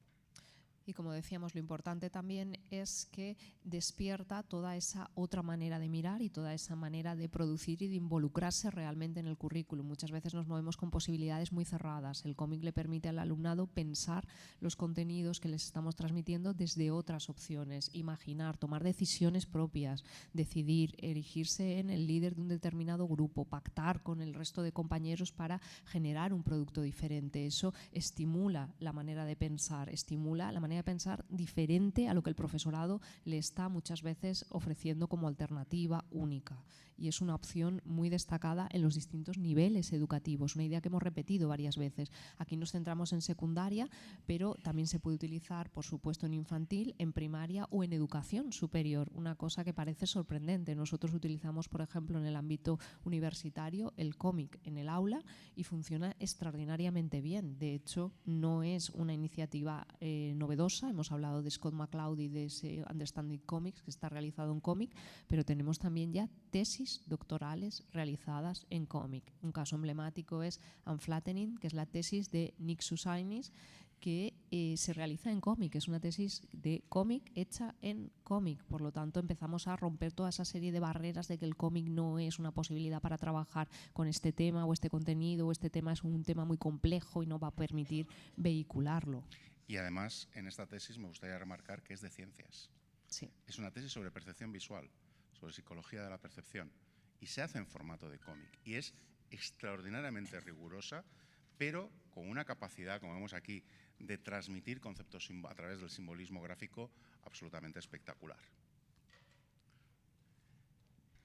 Bueno, decíamos la idea de transversalidad temática, que la estamos destacando todo el rato para que no se vincule solamente a una materia de forma exclusiva, sino que permita trabajar de forma transversal en distintas materias, en distintas posibilidades. Sin embargo, quizás una de las más destacadas, la hemos comentado también antes, sería la formación de hábitos lectores. Cuando hablo de hábitos lectores no hablo solo de lectura literaria, sino hablo de comprensión lectora.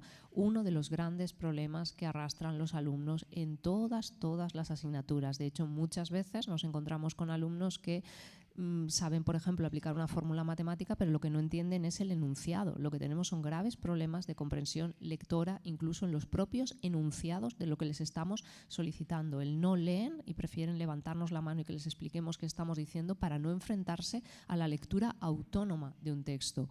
El cómic nos permite incidir en esa creación de hábitos lectores, pero también en esa comprensión que va más allá. Yo antes hablaba de la alfabetización audiovisual, de la alfabetización que va más allá del texto impreso, porque requiere la activación de toda una serie de destrezas que van más allá de esa letra impresa. Estamos trabajando competencia lectora, estamos trabajando interpretación crítica sin el mediador, sin el docente que le diga ahora haz esto, ahora haz lo otro, pero sobre todo estamos trabajando con la idea del placer lector, de descubrir qué hay. Tenemos cómics para todas las edades. Por ejemplo, Álvaro hablaba antes del sentido de lectura de los cómics. Esa es una de las cuestiones que al alumnado el sentido cronológico del tiempo en las primeras etapas le va a costar adquirir. Hemos puesto un ejemplo de prelectores, porque parece que hasta que no aprendan a leer no puedo llevar el cómic a las aulas. No, por supuesto que no. Tenemos grandes posibilidades, por ejemplo, para prelectores. Esta es la colección de la editorial Bang, Mamut Comics, que está hecha para, veis, a partir de más de 3. Son cómics mudos con una estructura muy sencilla y en cuanto hemos proyectado la diapositiva ha habido sonrisas. Si hay sonrisas aquí, imaginad los alumnos cuando ven que realmente es una caca. El componente escatológico siempre está presente y nunca falla en estas primeras etapas. Esa risa de ¿realmente me está poniendo el profe una caca? Sí, la está poniendo y lo está diciendo. Ya juega directamente con ese componente motivacional, pero por ejemplo ese sentido de lectura, ese humor, esa onomatopeya, esos recursos del lenguaje cinético del que estaba hablando Álvaro antes en el caso de Tezuka, por ejemplo. Vamos a encontrar ejemplos de todos los gustos. Evidentemente podemos tener superhéroes, podemos tener aventura. Vamos a encontrar prácticamente una lectura para cada tipo de gusto que podamos encontrar en estos primeros lectores. Hay algunas editoriales que lo han tenido muy claro. Marvel, por ejemplo, es una editorial que ha trabajado de forma sistemática el tener lecturas para diferentes rangos de edad. Y tiene desde lecturas para prelectores, lecturas para primeros lectores, young adults, estratifica muy bien que el lector vaya avanzando con sus personajes hasta que sea mayor y llegue a las películas, ¿no? Porque ya no van a seguir leyendo, seguirán viendo películas en este caso, ¿no? Pero realmente hay una organización de la lectura a través de ahí. Otro ejemplo puede ser el manga, donde también vamos a encontrar muchísimas lecturas y que además conectan muy bien con la cultura visual contemporánea, con lo cual hay muchos ejemplos. Otra posibilidad que también se repite muchísimo es la de introducción a los clásicos. El cómic es una opción muy destacada para introducir los clásicos. Y me paro aquí. ¿Por qué me paro aquí? Por uno de los grandes dilemas. Por ejemplo, cuando hablábamos de literatura infantil y juvenil, hay una autora que se cita muchísimo que dice que la literatura infantil y juvenil era una suerte de escalera con barandilla. Aquí ocurre lo mismo con el cómic. Yo creo que nos hemos equivocado en ese sentido. ¿En qué sentido? En que muchas veces pensamos que es la manera fácil de darle al alumno la introducción a los clásicos y que cuando pueda ya leerán los clásicos. No, el cómic no es una manera fácil de sortear el clásico. El cómic es una manera de poder leer y que puede coexistir perfectamente con la lectura del clásico porque son formas de lectura diferenciadas. Pero obviamente, si yo quiero hacer que un niño odie la literatura, quizás la mejor manera sea darle Don Quijote de la Mancha a los 3 años, tal y como lo escribe Cervantes en 1605 la primera parte o 1615 la segunda parte. ¿Le daríamos a un niño un cocido a los 2 años? Pues quizá odie los garbanzos de por vida. Ocurrirá lo mismo con el Quijote. ¿Qué estoy diciendo? Que es una puerta de acceso, pero eso no es una puerta sustitutoria ni es una puerta fácil. Es una manera de acceder a una serie de referentes culturales, pero que puede coexistir perfectamente. De hecho, hemos dado cursos, por ejemplo, sobre clásicos comparando esas diferentes lecturas que el cómic, al igual que la película o al igual que todo ese universo que desde la narrativa, desde la literatura comparada, desde el comparatismo como metodología, nos puede permitir aprender las diferencias entre los distintos tipos de lenguajes y formar esa competencia de la que estábamos hablando. Pero sobre todo, el cómic puede ser un recurso didáctico para todo tipo de opciones que consideremos. Evidentemente, para las nuevas metodologías activas es un recurso sensacional, pero lo vamos a tener, como hemos dicho, para todo tipo de posibilidades y de ámbitos. En el aula de historia, por supuesto, la lectura de cómics está ahí, puede ser perfecta como ejemplificación, como punto de partida de un debate, como punto de partida de un trabajo de aprendizaje basado en proyectos. Es decir, tenemos múltiples opciones que van desde la historia de España, la historia clásica, cualquier elemento. Hay ya editoriales incluso que están especializadas en el cómic histórico. Es un ámbito que se ha desarrollado de forma muy importante. Hablábamos hace un momento de Pedro Cifuentes, que es alguien que está desarrollando precisamente todo este ámbito. O el de la ciencia, no es solo, como hemos visto antes, ejemplo de los superhéroes como base de lo que son el concepto científico. Es que ya hay muchos textos que son textos pues, de ciencia que analizan diferentes conceptos, algunos de una manera muy divulgativa, como por ejemplo, la historia del mundo cuántico, u otros que tienen una lectura ya que se puede utilizar, por ejemplo, Neurocómic, yo lo recomiendo en mis clases. Yo soy de ciencias, no vamos a hacer, todo el mundo tiene su vicio. Entonces, yo explico cosas de neurociencia y utilizo este cómic, ¿no?, como ejemplo para que mis estudiantes lean. A veces podemos pensar que el cómic, pues hay ámbitos donde debe ser más diferente, como las matemáticas. ¿Por qué? Tenemos, bueno, en el manga las capacidades son increíbles. O sea, hay una colección que son las guías manga, aquí solo se han publicado algunas, pero en Japón podéis encontrar guías manga para todos los ámbitos y que además se utilizan en la universidad. O sea, hay posibilidades, en este caso he puesto pues, la guía del cálculo diferencial integral. Posiblemente yo, como físico que soy, si hay algo que pensaría que jamás se podría explicar en cómic es cálculo diferencial integral, hasta que vi esta guía de manga y dije, perfectamente, y además se entiende mucho mejor, ¿para qué vamos a ponernos tontos? El caso, por ejemplo, de las metodologías activas. Pedro Cifuentes, vuelvo a él, nos va a dar muchísimos ejemplos de cómo precisamente el cómic es perfecto para ser introducido dentro de estas ideas. En realidad lo que estamos destacando precisamente es ese poder transdisciplinar, ese poder integrador y cómo el cómic se puede convertir en el eje a partir del cual podemos vertebrar toda una serie de actividades, de proyectos y de dinámicas, además de ampliar ese canon de aula del que hablaba antes con otras posibilidades distintas a las que habitualmente el alumnado tiene contacto, que le pueden permitir pues un poquito conectar con las prácticas que realiza en su vida cotidiana, con unas prácticas mucho más multimodales que la enseñanza impresa en la que muchas veces centramos las aulas. El cómic puede ser entretenimiento, por supuesto. El cómic es un entretenimiento, eso es indudable, es arte, es cultura, pero también es una herramienta didáctica y comunicativa que hace posible, por tanto, como hemos visto, abordar cualquier tipo de temática. Facilita ese proceso globalizador de la enseñanza, permite fomentar relaciones interdisciplinares. La idea del aprendizaje basado en proyecto, pues el cómic actúa perfectamente como nexo de unión de diferentes metodologías y materias. Y se puede utilizar también, por supuesto, como complemento en unidades didácticas, igual que tú recomiendas una serie de lecturas de libros, pues una serie de lecturas de cómics. Cada vez es más ese uso como medio auxiliar, cada vez más vamos a ver cómo podemos trabajar saberes básicos y competencias con el cómic como un elemento transformador. En cualquier caso, al igual que cualquier otra posibilidad, lo importante es planificar su uso. Uno de los errores más repetidos es muchas veces dejarlo como una posibilidad que se hace cuando no hay otra cosa que hacer o una posibilidad que se hace al margen del currículum.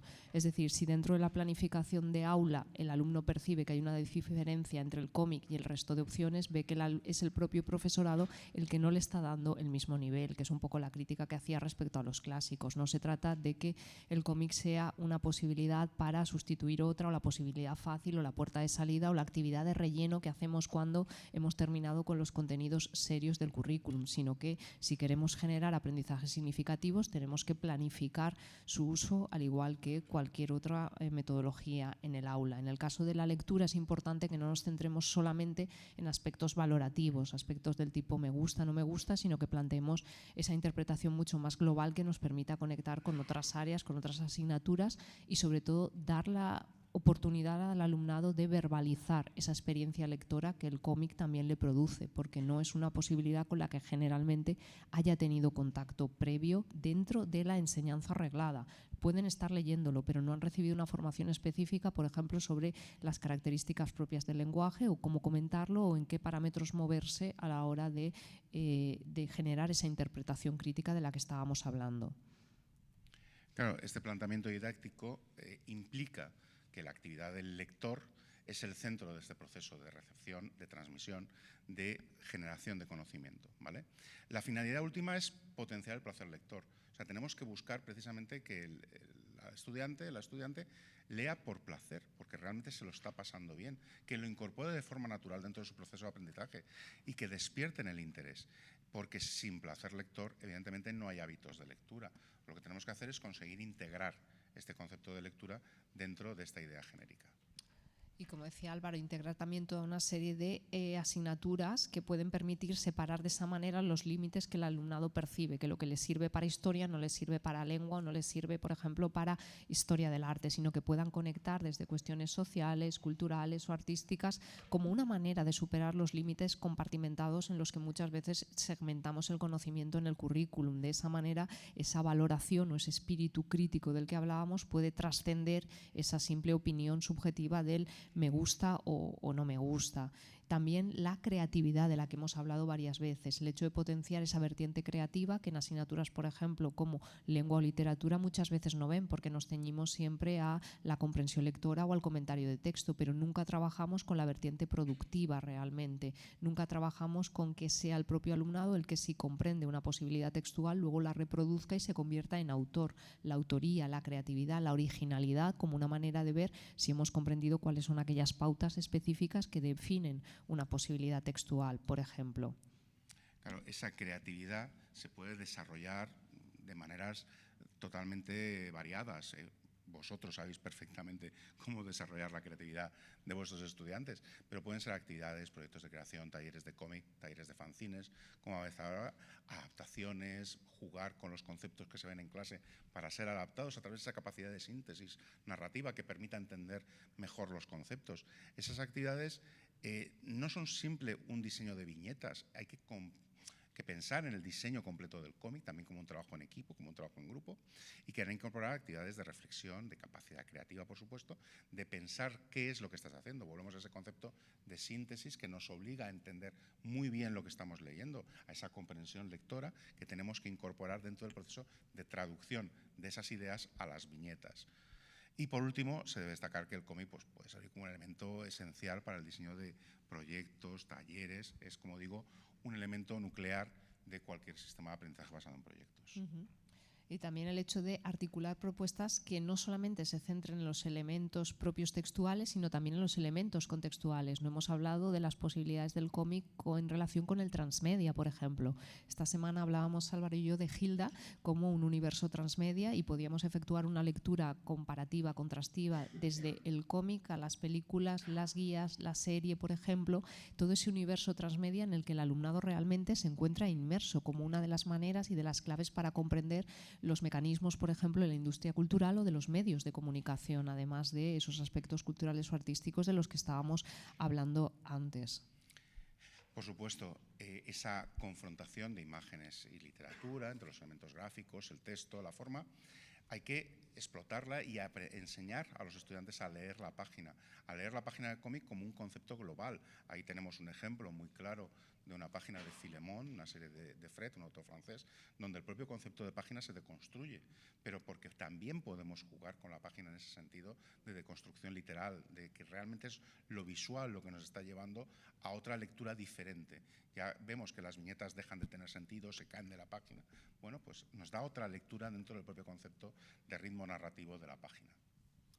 Y una idea por la que abogamos sin duda, que es la ampliación del canon de lecturas. El alumnado está muy familiarizado con el predominio de la narrativa como posibilidad, pero otras posibilidades no suelen tener cabida en las aulas. Hablo tanto de la poesía como del teatro. Si queremos formar lectores competentes, si queremos formar personas críticas que se puedan enfrentar a la lectura de un texto publicitario o de un cómic, tendrán que leer cómic, tendrán que tener cómic en la lista de lecturas obligatorias, recomendadas o entre las opciones válidas. Si no lo incluimos, jamás van a percibir que lo consideramos una posibilidad en el mismo plano que el resto.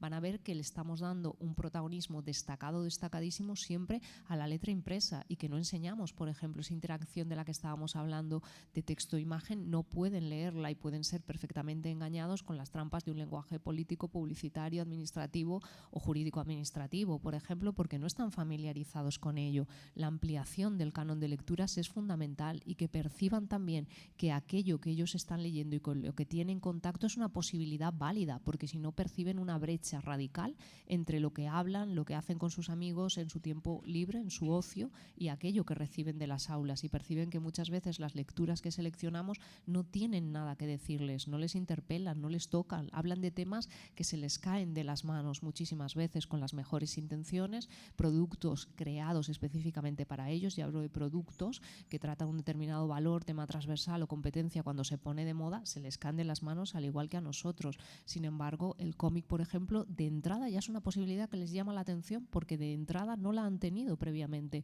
no han tenido una lista en la que se aproximen a él, por ejemplo.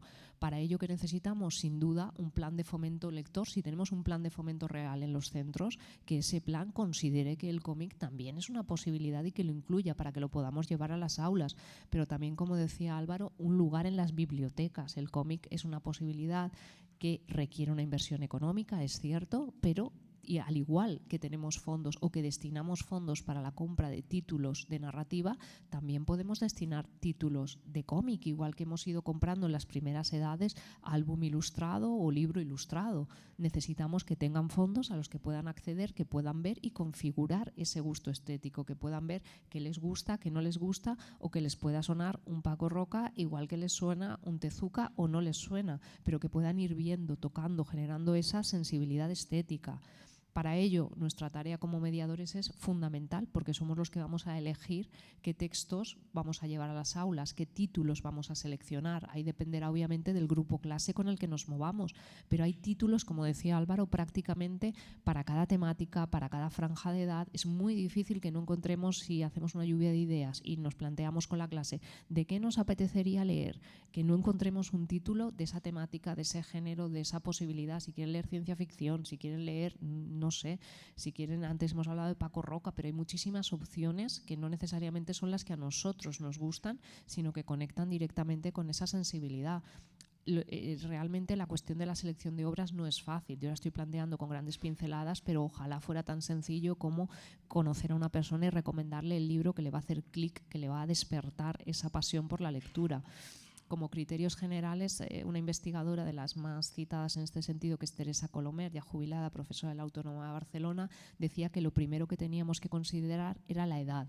Más que la edad, la franja lectora. Sabemos que tenemos alumnos que están en una edad pero leen con un nivel superior o inferior respecto a esa edad. Lo que tenemos es un pequeño diagnóstico, o realizar un pequeño diagnóstico de nuestro grupo clase para ver en qué nivel se mueven y seleccionar cómics adecuados para esa etapa lectora. Lo que no podemos pretender es que lean lo que a nosotros nos gustaba. Igual 13 Rue del Percebe no les dice nada, ni un Mortadelo y Filemón, pero hay miles de posibilidades. Hemos puesto La caca mágica, pero tenemos una Raina Telgemeier que está conectando con la sensibilidad de las adolescentes, o tenemos un Policán que está siendo un éxito de ventas radical, que lleva un número de ediciones y de reediciones increíble. Por ejemplo, se trata de encontrar al final aquel libro, aquel título que enlaza realmente con esos intereses y sobre todo la calidad. La calidad, igual que se la pedimos a otra serie de obras, también al cómic. Hay cómics con diferentes niveles de calidad, la adecuación a la competencia lectora, que ya la he comentado, y la última, la diversidad de funciones. Yo creo que ahí pecamos todos.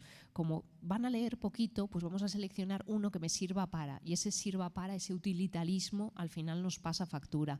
También tienen que tener cómics para disfrutar, para entretenerse, porque el disfrute también es aprendizaje. No necesariamente tiene que pasar todo por el aburrimiento más soberano para que el alumno aprenda. El ejemplo que hemos puesto de La caca mágica, del componente escatológico, yo pienso también hay un título sobre, ¿cómo se llama? El del topito que le cayó aquello en la cabeza. Me está saliendo en valenciano el tolpet y no quería cambiarme. Es divertidísimo, es brutal. Repasamos toda la biología, las formas de todos los animales, las pisadas, los ruidos que hacen los animales, el seguimiento narrativo, la intriga. El alumno sabe cómo se llaman cada una de las especies y la forma que tienen sus excrementos, y se lo pasa bomba y no se acaba de dar cuenta. En cómic lo mismo. ¿Por qué nos empeñamos en hacerlo aburrido cuando podemos tener una manera extraordinaria de conectar con ellos al alcance de la mano? Creo que ahí muchas veces nos fallan también nuestra propia formación de base. Como no hemos recibido una formación, no hemos estudiado el cómic dentro de una formación reglada, creemos que llevarlo al aula nos va a generar una serie de problemas. O el gran panorama editorial en el que nos movemos, se publica tanto que es muy difícil estar al día de todo aquello que sale. ¿Con qué título me quedo? ¿Con qué título no me quedo? No lo diré por Álvaro, que yo creo que lee en el momento que sale, ya se ha leído todos los títulos, es uno de los grandes prescriptores. Ironizo, requiere una tarea extra por nuestra parte, pero hay muchísimos títulos con los que nos lo podemos pasar nosotros bomba, y ellos también. Es cuestión simplemente de arremangarse y ver qué hay ahora mismo que le pueda funcionar a esta clase, porque igual en la clase de al lado ese título no me funciona y no pasa nada, ya lo sabemos. Y de hecho, un poco ahondando en lo que está diciendo Noelia, lo que tenemos que hacer es precisamente no caer en ese utilitarismo, no caer en analizar un cómic como si analizáramos un texto literario. Precisamente el análisis y comentario de textos gráficos no es el objetivo en sí mismo, sino que es una manera de enriquecer la competencia lectora. Hay que buscar entender la imagen, buscar cómo la imagen genera unos mensajes que pueden ser muy diferentes a los lenguajes de texto tradicionales. En este sentido, la actividad lectora es parte, por supuesto, de esa educación lectora, pero los objetivos específicos pueden ser otros y el cómic es simplemente una herramienta más. Lo único que estamos aquí diciendo es sencillamente, ya resumiendo y ya acabando, que nos estamos yendo demasiado, es cómo tenemos que establecer esa tipología de actividades para trabajar la lectura de cómics, pues que pueden ser actividades de sensibilización, de motivación a la lectura, actividades de comprensión lectora, de análisis y comentario, en este caso de imagen y texto gráfico, de reflexión y valoración personal, de creación literaria y artística. Es decir, vamos a tener todo un abanico de posibilidades para utilizar el cómic en el aula dentro de esas capacidades que vamos a ver. Y que, por ejemplo, una de ellas puede ser el fanzine. El fanzine entendido como un elemento diferente y que aporta toda una serie de posibilidades nuevas que vamos a intentar, ya para ir acabando, de una manera muy breve, conectar un poco todo lo que estamos hablando del cómic con la exposición y con el taller que vais a hacer luego. Hablando un poquito de los fanzines, qué son los fanzines y qué significan. Bueno, en la exposición nosotros haremos una pequeña visita guiada, después la habéis visto por la tarde, nos vamos a dividir en grupos para poder realizar un taller y que sea realmente un taller, y cada uno de los grupos realizará una visita. Entonces no vamos ahora a comentar aquello que vamos a ver, pero sí vamos a intentar hacer una pequeña aproximación al fanzine, qué es, y un pequeño recorrido histórico para ver de dónde viene. En la exposición combinaremos el fanzine más actual, las posibilidades del fanzine actual, que también aquí desembocaremos al final en ese recorrido, y un poquito ese recorrido histórico. Fanzine, como veis, viene de fan, fanático y cine, por lo tanto podríamos definirlo casi como una revista para aficionados, para fanáticos. En realidad puede ser sobre cualquier temática, literatura, cine, pero lo más destacado sería que, mirad que ya vamos un poquito más rápido para no quitar el tiempo del descanso, pero luego abrimos turno de preguntas. Lo digo por si veis que voy agilizando el ritmo, que veo que tenemos la presentación entera. Bien, como rasgos esenciales del fanzine sería sobre todo ese carácter vinculado a los movimientos contraculturales del que hablábamos antes, esa rebeldía, esa vanguardia, esa búsqueda de una expresión alternativa, que de hecho también está reflejada en el título de la exposición, esa vanguardia e innovación. Podríamos definir el fanzine como una publicación amateur que puede versar sobre cualquier expresión cultural o artística. Es cierto que generalmente se suele datar esta manía de buscar un origen, el fanzine, pues en los años 50 en fanzines de ciencia ficción, que eran, digamos, los primeros, pero lo cierto es que este concepto de crear una publicación donde tú puedas hablar de lo que quieras, como quieras y de forma libre, pues es un poco más antigua. Nosotros hemos rastreado un poco y nos hemos encontrado con esta publicación de 1766 de un colegio mayor británico, donde pues vemos cómo hacen con una página doblada en 4, pues una historia de los amoríos y los problemas internos contado en formato de cómic secuencial con bocadillos. 1766 fanzines. Es decir, esto no estamos hablando de algo especialmente nuevo. Llevamos ya unos cuantos siglos con ellos. Aunque es cierto que incluso si nos vamos a la propia historia del fanzine, pues vamos a encontrar precedentes. Por ejemplo, en los años 20, con las primeras Biblias de Tijuana. Las Biblias de Tijuana son unas publicaciones que entrarían dentro de esta idea de concepto de fanzine, posiblemente. ¿Por qué?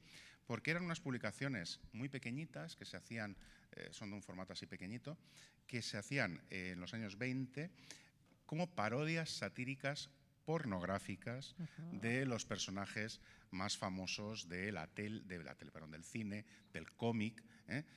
Había un montón, había centenares de Biblias de Tijuana. Y su característica era, primero, que los que lo hacían, evidentemente lo hacían de forma libre, buscando la parodia, de forma alternativa, en muchos casos autoeditadas y con canales de distribución alternativos. Las temáticas eran todas las mismas, o sea, ya veis aquí que eran básicamente pues sátiras pornográficas de Mickey Mouse, de Popeye, de Betty Boop. Bueno, pues era una manera de ir contra el sistema. Un espíritu que se mantiene prácticamente de forma constante hasta los años 60, las Biblias de Tijuana llegan hasta los años 60, pero llegamos precisamente a esa década de los años 60 de los primeros movimientos contraculturales donde el cómic va a ser fundamental. Vamos a ver el underground, que ya su propia palabra nos lo indica, y vamos a ver toda esa esencia provocadora de ir contra cultura. De hecho, vamos a ver cómo los primeros cómics underground en realidad tienen un componente que va contra la religión y que ataca realmente, que revuelve a esa sociedad puritana de los Estados Unidos y que va a persistir después en el fanzine de los años 80 y prácticamente hasta nuestros días. Estas publicaciones, pues, tratan temas de drogas, rock and roll, sexo, que era precisamente lo que en ese momento pues provocaba, lo que realmente era diferente. Utilizaban un formato que era el del comic book, que era el formato tradicional del cómic, en este caso del cómic de superhéroes, pero para tratar temas muy diferentes. Zap Comics posiblemente sea el más famoso, con Robert Crumb a la cabeza, pero autores como Víctor Moscoso, Spine Rodríguez, o Gilbert Shelton, que estuvieron en sus páginas. Las cantidades temáticas son amplísimas. Nada, quería intervenir porque son de los pocos realizados por mujeres. En un mundo masculino y masculinizado como es el cómic, tenemos también ejemplos como ese Women's Comics, que ya juega también con la etimología del término, realizadas por mujeres que realmente releen todas esas asignaciones patriarcales y prejuicios asignados a las mujeres desde una perspectiva totalmente revulsiva, contracultural y muy provocadora para el momento, e incluso ahora, cuando los lees, han envejecido extraordinariamente bien. De hecho, todas estas publicaciones empiezan a acelerarse muy rápidamente, crecen muchísimo. Hay que tener en cuenta que son publicaciones que no siguen los canales tradicionales. Por ejemplo, los cómics de Zap Comics se vendían en grow shops, no se vendían ni en librerías, no se vendían en los supermercados, que era donde se vendían habitualmente los comic books, sino que se vendían en grow shops, es decir, eran canales alternativos, pero que llegaron a tener gran difusión y que son la base de un cómic independiente americano que en los años 80 tendrá muchísima difusión. Es decir, realmente el cómic underground cambia, el fanzine cambia la forma de ver el cómic en los Estados Unidos y en general en el resto del mundo. Es curioso que en España el primer fanzine que tenemos de cómic no es de cómics, sino sobre cómics. Escuto es una revista, un fanzine que realiza Luis Gasca, uno de los grandes estudiosos del cómic que ha tenido este país, que de alguna manera sigue el ejemplo de la publicación francesa Give With, que se realizaba en Francia en los años 60, para dar información sobre cómic, pero es que este es, digamos, en el año 67, que es cuando aparece el primer fanzine como tal. Los primeros fanzines de historieta pues tendrán que luchar con algunos problemas más graves. Claro, en España el underground va a vivir una situación radicalmente distinta. Pensemos que en los 60 se va a producir ese recrudecimiento de la censura y aparecerá también la autocensura para evitar sanciones a partir de la llegada de Manuel Fraga Iribarne al Ministerio de Información y Turismo, y va a haber una represión policial de las ideas contrarias al régimen. Pensemos que la dictadura está en los últimos momentos, pero todavía es muy activa, y en estos momentos puede ser un motivo de juicio con penas de cárcel y persecución por la ley de vagos y maleantes, con lo cual era más que subversivo, arriesgado, con penas graves sobre las personas que se arriesgaban en este sentido. ¿Cómo llega el underground a España? Llega por dos vías curiosas y completamente antagónicas. Por una parte, curiosamente llega a través de las bases americanas. Los soldados que llegaban a las bases americanas o que llegaban a los puertos en portaaviones, en buques de guerra, traían cómics, muchos de ellos underground, y los cambiaban por tabaco. Son muchísimos los autores de cómic que dicen, yo el primer Zap Comics lo cambié por una cajetilla de ducados a un soldado que venía en un barco aquí en el puerto de Valencia. Esto era muy común, era una manera de conseguir esos cómics, ¿no? Pero otra más sorprendente es que la editorial Fundamentos en 1972 publica 3 volúmenes que se llaman Comics Underground 1, 2 y 3, no había mucha imaginación respecto al nombre, que Ignacio Fontes hace una selección de las revistas de cómic underground, de los fanzines de cómic underground, y se publican estos 3 volúmenes que son una revolución auténtica en España. O sea, nadie sabe cómo pasaron la censura, pero se publicaron, y además tuvieron varias ediciones porque tuvieron muchísimo éxito, pero consiguieron saltarse la censura, publicó Fundamentos, y bueno, motivó a todos los estudiantes que estaban en ese momento en Bellas Artes a seguir esta línea.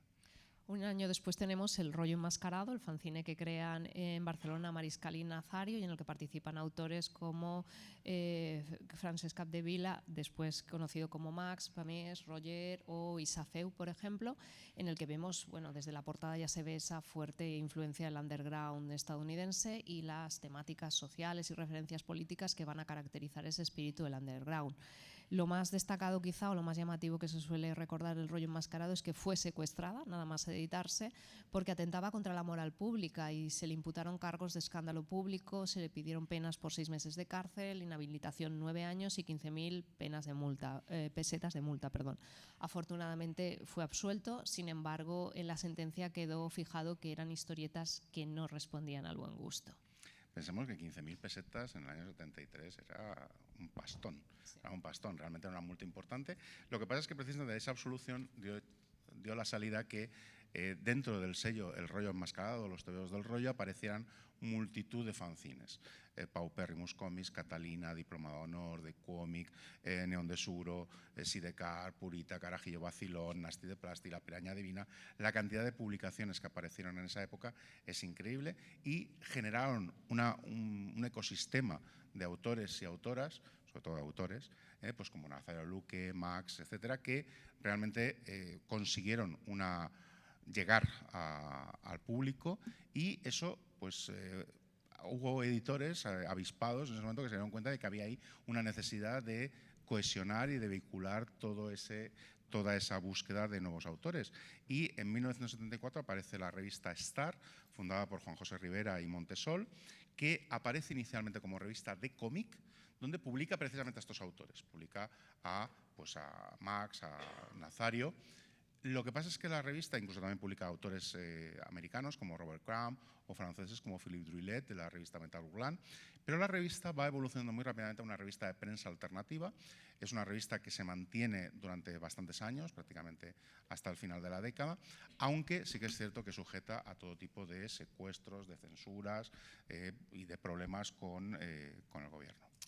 En cuanto a los fanzines valencianos, un año después tenemos el nacimiento de lo que es el primer fanzine valenciano, que es el famoso Ademuz Kilómetro 6, que conmemora el primer concierto de rock que se realiza en la capital del Túria, precisamente en ese Kilómetro 6 de la pista de Ademuz, y que vendrá firmado por Sento, Maldonado y Micharmut, aunque escrito de manera diferente.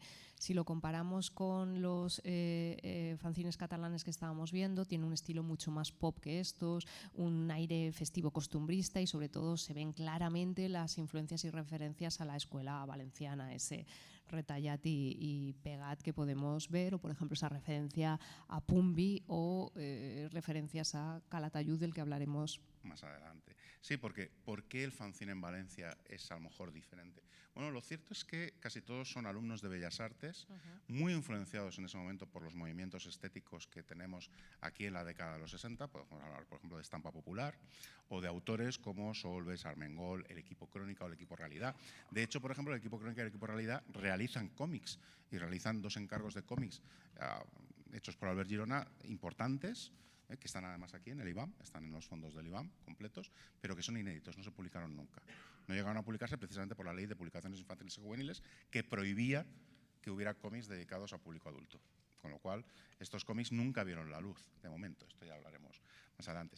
Y luego, estos autores valencianos tenían otra influencia fundamental, que era la de Miguel Calatayud.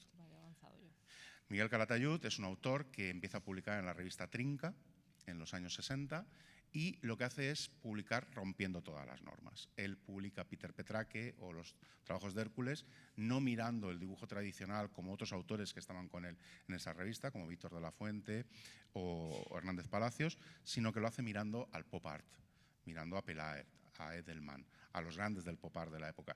Y para los estudiantes de Bellas Artes de la época es un shock completo. Es un shock que además hace que muchos de ellos vayan a él y que él actúe como una especie de gurú de todo un grupo de autores, en este caso no iba a decir autores, pero no hay autoras.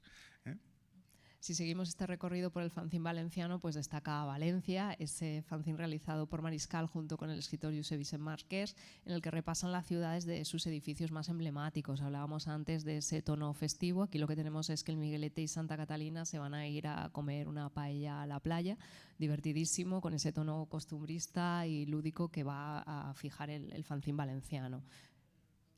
Sí, de hecho, el fanzine valenciano va a ser muy diferente al catalán en ese sentido. Hay 3 referentes muy claros, que son el Gat Pelat, que es una revista que de alguna manera es el inicio de lo que vamos a llamar la nueva escuela valenciana, con autores como Daniel Torres, Manuel Jimeno, Sento, Micharmut. Mique Beltrán con el Polvorón Polvoriento, aunque en su época inicial pues era muy diferente a todo. Y vamos a acabar con el tema de los TVOs del single, que son TVOs muy experimentales. Ya yendo muy rápido, decir que también hay una relación muy grande entre los fanzines y las fallas. Aquí tenemos ejemplos como el fanzine Fallas 2178 o el propio libret de la falla King Kong, que tuvo a todos los autores de cómic, que nos lleva a unos años 80 donde hay una muy poca actividad fanzinera. ¿Por qué? Porque aparece todo un ecosistema de revistas que absorbe realmente la creatividad de sus autores. Las instituciones apoyan a la creación. Valencia Copyright, por ejemplo, es un ejemplo de promoción de los autores valencianos en Angoulême. Y esas revistas llegan a que aparecen fanzines institucionales, como el caso de Madrid, desde el Ayuntamiento de Madrid que dirigía Enrique Terno Galván, o Sevilla, o aquí en Valencia publicaciones como Marca, Acme o AUCA, que permiten trabajar desde otra perspectiva, que son ya fanzines profesionales que nos llevan a pues, una situación en los años 90 ya muy diferente, donde vamos a ver otros tipos de formas de edición. Desaparecen las revistas, los autores españoles no tienen espacio propio para la publicación y aparecen editoriales cooperativas, editoriales alternativas, que cogen ese espíritu del fanzine y lo llevan a la edición. Vamos a ver Camaleón, Undercomic, La Factoría de Ideas, El Pregonero. Vamos a tener este movimiento fancinero en Galicia a través del Frente Comisario, aquí en Valencia a través de Kowalski Fly, Fancomic, Ganadería Trashumante, Mala Sombra, todo esto lo vamos a ver. El País Vasco con sus pequeñas diferencias, con el Temeo y la Comitiva. Aparecen fanzines teóricos de cómics en gran cantidad, y todo esto lleva a una nueva escena con la aparición, por ejemplo, de revistas que nacen del fanzine, como Nosotros Somos los Muertos, que influencian editoriales propias, como Ediciones de Ponent o Sin Sentido, que beben del espíritu del fanzine, pero trasladándolo a esta idea de la novela gráfica completamente diferenciada. Aparecen en los años 90 también editoriales cooperativas como Siete Monos Epicentro, Siete Monos con autores como Víctor Santos, Manuel Bartual, Jordi Bayarri, o Epicentro con autores ya más variados. Ahí van a acumular un montón de autores, gente que venía del Fanzone, gente que venía de Álvaro Capou, otros como Pedro Cifuentes, que se forman allí inicialmente con Dos Piedras Cómics, que nos lleva a unos años, a un siglo nuevo, un siglo XXI, donde lo que vamos a tener es una variedad tremenda de posibilidades. Aparecen fanzines que van desde la fotocopia hasta la risografía, aparecen todo tipo de expresiones como el fanzine enfermo, usted o ar, que dejan también espacio a los fanzines tradicionales, pero que realmente lo que abren es un nuevo camino de nuevas tendencias dentro del fanzine. Vamos a ver cómo el fanzine va a estar experimentando, va a estar en la vanguardia y va a ser uno de los caminos de renovación del cómic. Vemos autoras que veremos después en la exposición como Ana Galván o José Quintanar, y vamos a ver diferentes posibilidades dentro de esa exploración. Por ejemplo, desde el underground más combativo que acabamos de ver, que trabajan autores como un Don Rogelio, una Rosa Codina o una Aroa Travé, que se fusionan con posibilidades como por ejemplo la medicina gráfica. Vamos a ver también una exploración de la denuncia social, por ejemplo con autoras como Bárbara Alca o Clara Tanit y Mar Torrent, desde una perspectiva mucho más intimista, desde lo cotidiano, desde lo próximo, pero que no dejan de lado ese componente de denuncia social. Asimismo, vamos a ver fanzines que trabajan a partir del humor, pero es humor combativo, provocador, del que estábamos hablando, con autores como por ejemplo José Tomás o un Lorenzo Montatore, claramente heredero de la Escuela Bruguera. A mí me encanta esta viñeta, la veremos después en la exposición. Ese juez que le dice: y no será que iba usted tan tranquila por el bosque a Caperucita, que creo que hace alusión a situaciones que estamos viviendo ahora mismo en nuestros días, o posibilidades como la abstracción de la mano pues, de un Roberto Masó, que en la exposición tendremos un fotocal inspirado en esa posibilidad que está experimentando ahora mismo, como Cintia Alfonso, un Oscar Raña o... Vamos tan rápido que ya estamos acabando. Intentamos acabar para cumplir el tiempo, disculpad. O poesía gráfica, ¿no? Esa búsqueda de esas rítmicas visuales a partir de las diferentes posibilidades que el lenguaje del cómic ofrece, con autoras como una Pepa Prieto Puy o como María Medem, autora además que combina con otras posibilidades como el formato más tradicional de cómic, esa extraordinaria Por culpa de una flor, que tendremos en la zona de lectura para leer, o autoras como una Begoña García Alén, con esas rítmicas, esas cadencias que está generando en esa muestra de viñeta que hemos ofrecido, además de las posibilidades. Y seguimos también con ese paso final de vamos a acabar, que ya nos están echando, que queréis el café, ya lo sabemos, pero vamos a acabar, nos quedan dos, tranquilidad. Que llevaba el papel para no pasarme. vamos a ver cómo los fanzines saltan al mundo digital, saltan a Internet, porque al final lo que importa es la esencia del fanzine, esa esencia de lo que es la naturaleza de libertad creativa que da el fanzine, y que los nuevos formatos digitales nos lo permiten, hasta crear una nueva idea, que es lo que llaman el Instacine, que es la posibilidad de utilizar plataformas como Instagram, como Pinterest, como Tumblr, para publicar de una manera similar a la autoedición, cambiando el continente en este caso por lo digital. Ahí tenemos los ejemplos de Manuel Álvarez, por ejemplo, que tenemos ahí, o incluso autoras como Marta Altieri, que lo que van a hacer es romper por completo con esta posibilidad, aprovechando, no sé si podremos entrar directamente en Internet, no me deja, es que no me deja ver la página aquí, no deja. Lo veremos en la exposición, cómo utiliza en las propias capacidades del scroll de la página, de la animación, para crear una narrativa diferenciada dentro del mundo del cómic.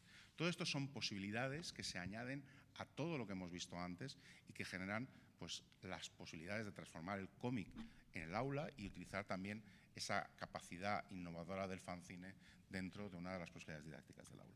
Sí, vemos también cómo el fanzine se sale de los límites del papel y explora mucho más allá de esas posibilidades con las redes sociales, pero también en la exposición veremos fanzines, por ejemplo, hechos en chapas y toda esa búsqueda, esa innovación que trasciende el papel impreso y que se sale de esos límites que muchas veces constriñen las publicaciones mucho más tradicionales.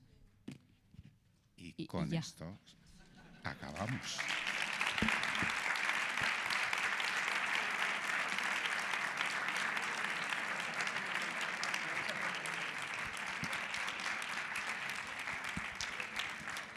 Sí. Bueno, sabemos que le hemos metido un poquito de prisa en esta fase final por cumplir tiempos. ¿Queréis hacer alguna pregunta? ¿Queréis que os contesten en estos momentos?